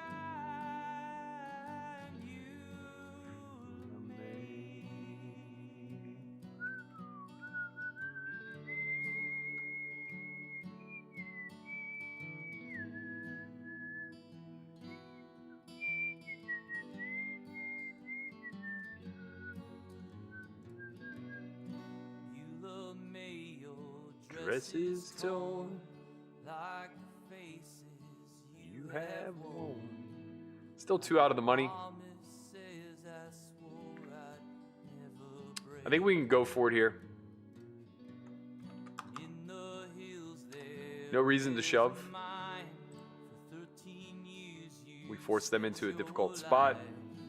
They have to have it. Us risking 2 1/4 blinds here doesn't really matter.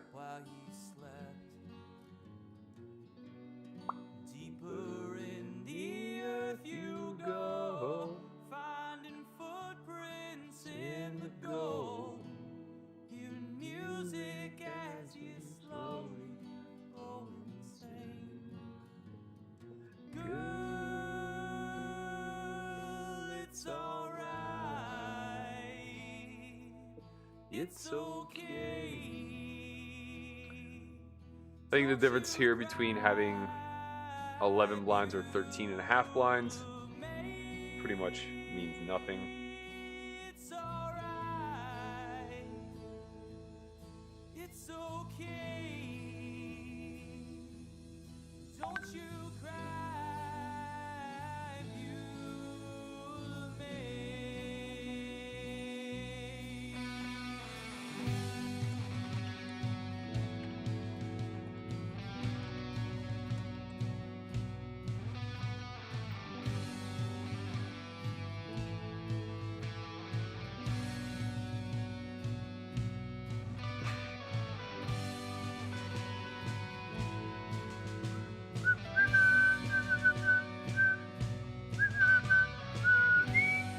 Would have all the chips and be in the money now if we just looked up old Landon Tice.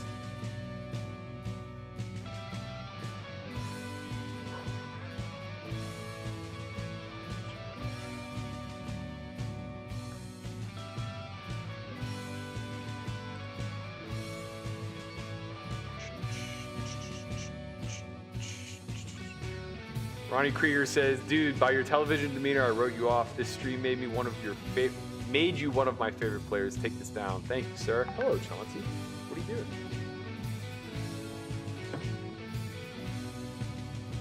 Chauncey, say hi. We're on the bubble. We're on the bubble. There's nothing we can do. Just hang out.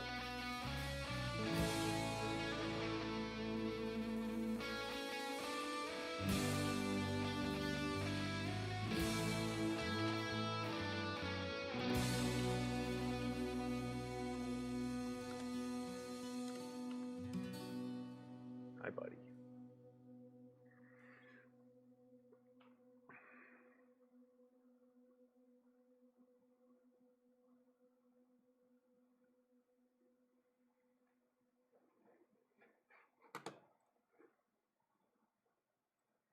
Do do do do do.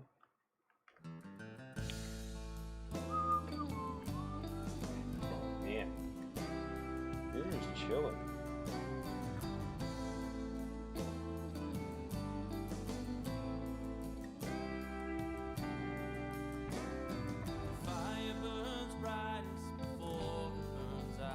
Berk, do you have any videos on S4Y that you recommend watching on the rant that you just gave? Example, finding the correct ratio of value to bluffs. I think Matt Hunt does a great job with the primer. I think it's also spoken about in Back to Basics, as well as the Exploitive Matrix, I believe.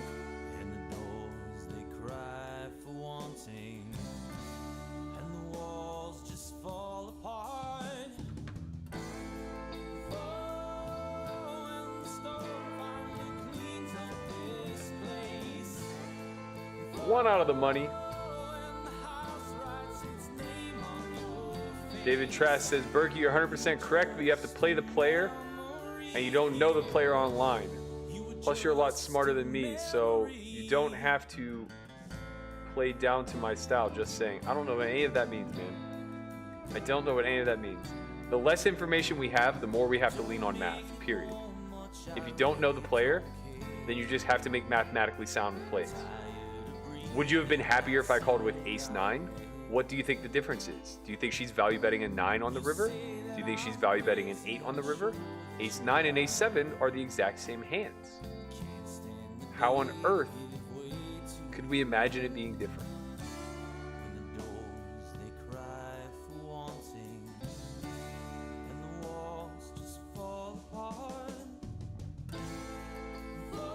I'm playing in Vegas, my man. Dom said, thoughts on selling action in cash to play higher stake? I think it's a fantastic idea. I think it's a win-win for everybody as long as you're in a trusted group where they don't question you. You know, it gives you an ability to play bigger. It gives your support group an ability to profit off of your ability. And honestly, they're getting a deal because most people are going to be selling it 1-to-1, not at markup. All right, we did it, team. We're in the money. We got 10 blinds. We're looking for a quick dub. Just let it fall. Thank you, Stove. I appreciate you, homie. So I just signed up for S4Y TV, $9.99 per month. Best value in coaching, hands down. Thanks.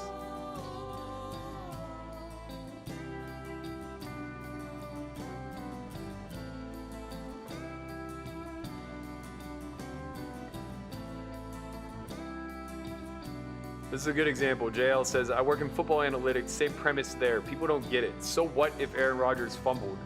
Teammate recovered, so he did nothing wrong. That, yeah, obviously, like, that's not a thing. It's all about the confidence level of any given play. And in poker, the pot dictates your reward for said confidence. Let's get lucky. Let's just F this guy for limping. What do you say? That's not gonna do it for us. Oh man. Oh, what's that? Never you'd come around.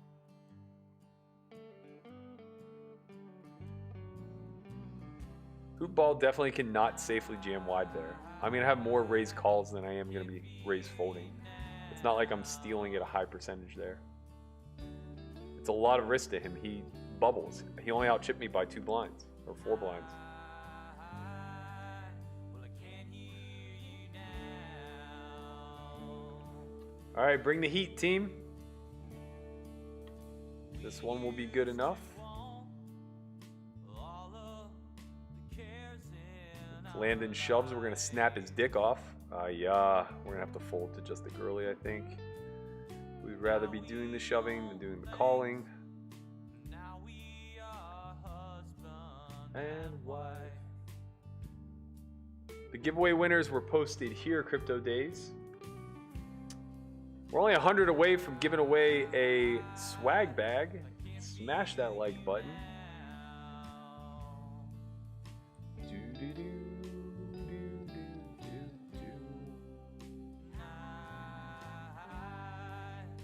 can't touch you now.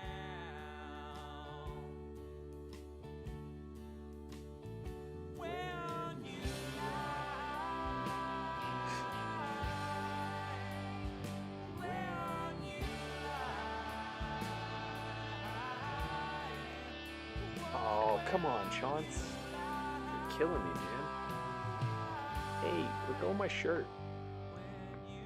Goodness gracious. Rawr. I can walk purring. home, and I can Remember your face. I just think that Jack 10 open on the button was a little bit on the wide side. Hoop ball can really take advantage of you. No, we can't. So we incurred a big jump here going from 1228 to 2-4.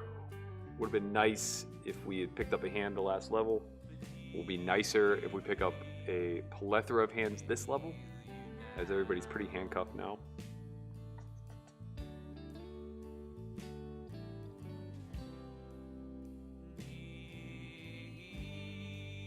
he can't hurt you now.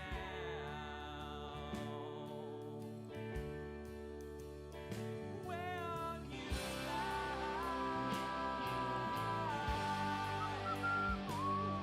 when you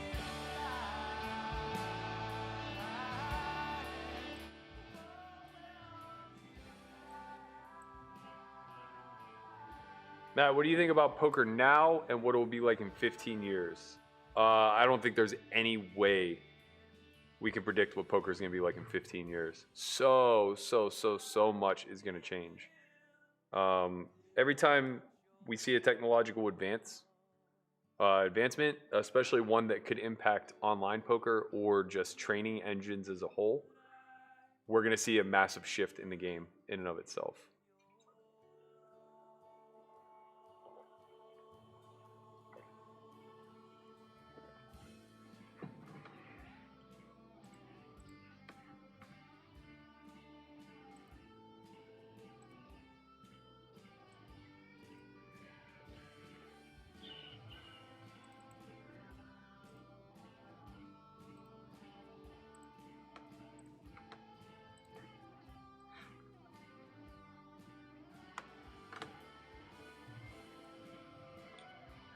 Okay, I think this one's gonna do it. Good luck, us. Good luck, team. Let's go.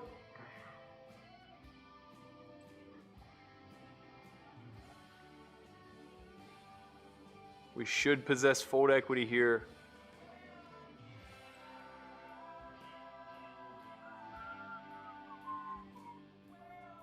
Getting through Messi's big. All right, let's suck out. Let's suck out on the kid. Kinger and 8. Kinger and 8. Good game. Good luck, Landon. I knew I should have busted you when I had the chance.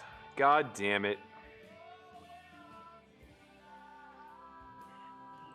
Well, we max late regged the $500 50K, so I'll bring that up.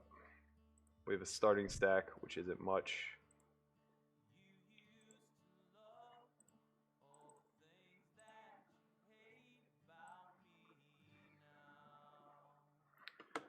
See if we can spin it. Let's see if we can spin it.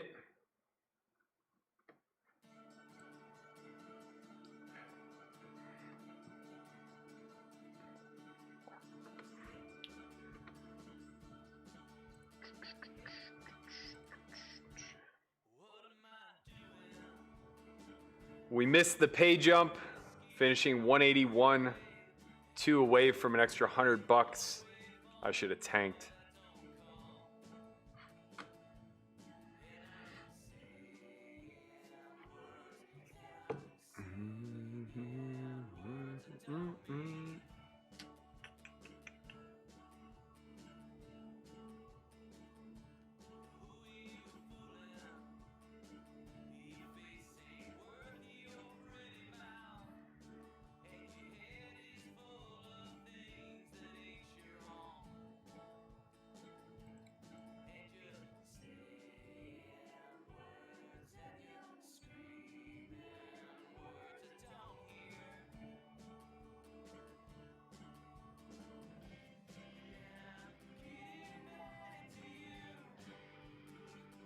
Bum, ba-na-na-na-dum-dum.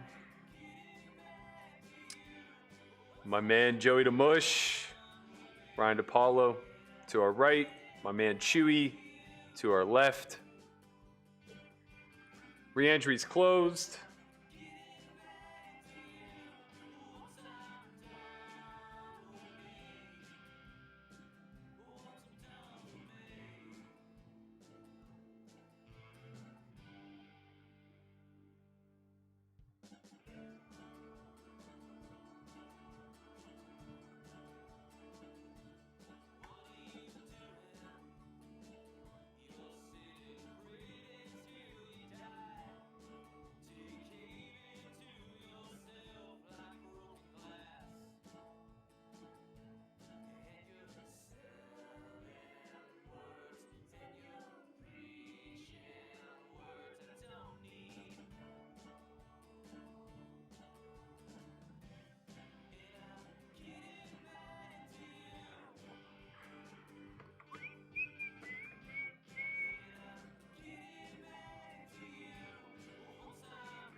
Have to pass on that one.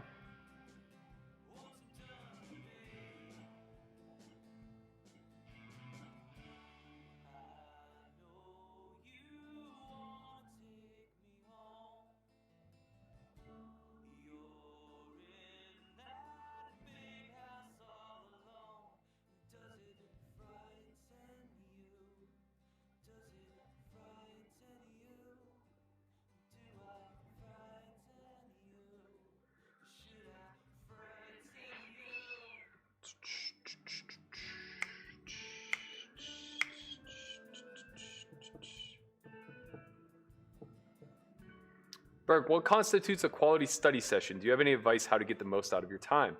This is actually a really good question. I was talking to my roommate Conrad about that today. And he was saying like, oh, I've been studying like a ton. I've put in like 15 hours the last few days, yada, yada, yada. And I go, well, what have you been studying? And he goes, I've been looking over range converter. I go, okay, so you've been looking at range charts by position. He goes, yeah. I go, okay, and what did you take away from that? And he goes, nothing. I'm like, exactly. That's simply not studying. Studying is having a hypothesis and doing your best to reverse engineer an answer. So I think it's very critical to have a why in focus anytime that we are going to have any sort of active study. So whether we're trying to analyze a positional spot, a range construction spot, a 3-bet decision, an opening decision, a flat calling decision, whatever minutia it is that we're trying to discover, we need to have a purposeful question that we can ask prior to actually digging into the work. So in other words, let's say that you're struggling with 20 big blind stacks. And what you want to ask is, well, I should say, what question then would you want to formulate?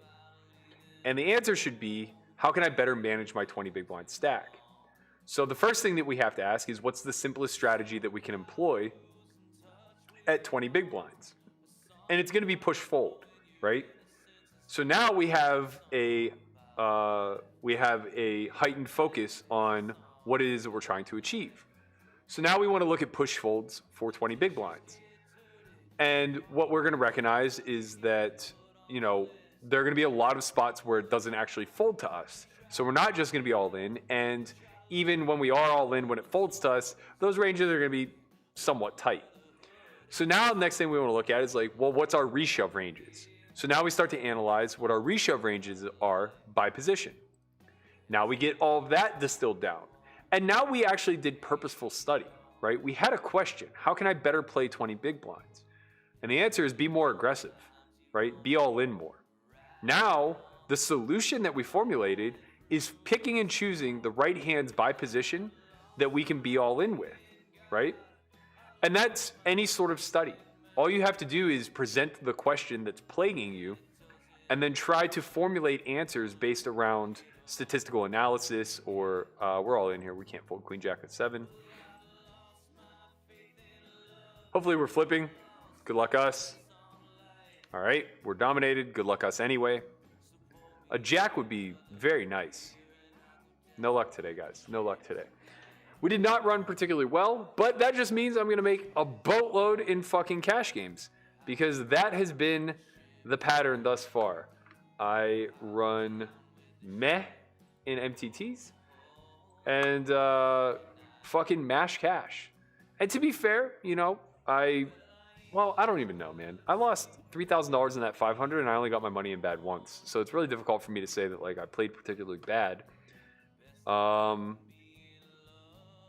The 1K kind of just was what it was. Wasn't really a big thing. And yeah, I really regret not getting in the ace-3 suited versus Landon. What happened that I didn't recognize in real time was there was a level change occurring right after that hand, or you know, shortly thereafter that hand. And the stack that I was conserving by not reshoving suddenly became not worth conserving once the level jumped. So I think like taking that into stronger consideration, that's a really good spot to be aggressive. If we fail, it's fine. We're still, you know, 20 big blinds going into the bubble. It's not that big of a deal. Busting Landon in that particular spot, which we would have done, would have chipped us up to like 80K. And we were in a really good situation to capitalize the bubble. The Just a Girly screen name wasn't really all that active outside of having real hands. So it would have been folding to us a little bit more frequently, allowing us to steal, et cetera, et cetera, et cetera. Nevertheless, I passed on that spot. I was punished appropriately for it. We got very unlucky in the King 6 hand. That hand even called pre. I may have made a misstep not c-betting that flop. Especially if I'm going to start c-betting the turn. Though my hand does need protection once it does go check-check. Whatever. Whatever. It is what it is. We'll be back tomorrow. Tomorrow we have a turbo. We also have the S4Y vlogcast. So please, if you haven't in the past, tune in tomorrow. We're live at 2 p.m. It'll be a little bit of a shorter one so that I can register the turbo in a reasonable hour. But nevertheless, we're going to fire that and then hop right on the stream thereafter. So be prepared for back-to-back streams tomorrow. And hopefully we ship something. Till then,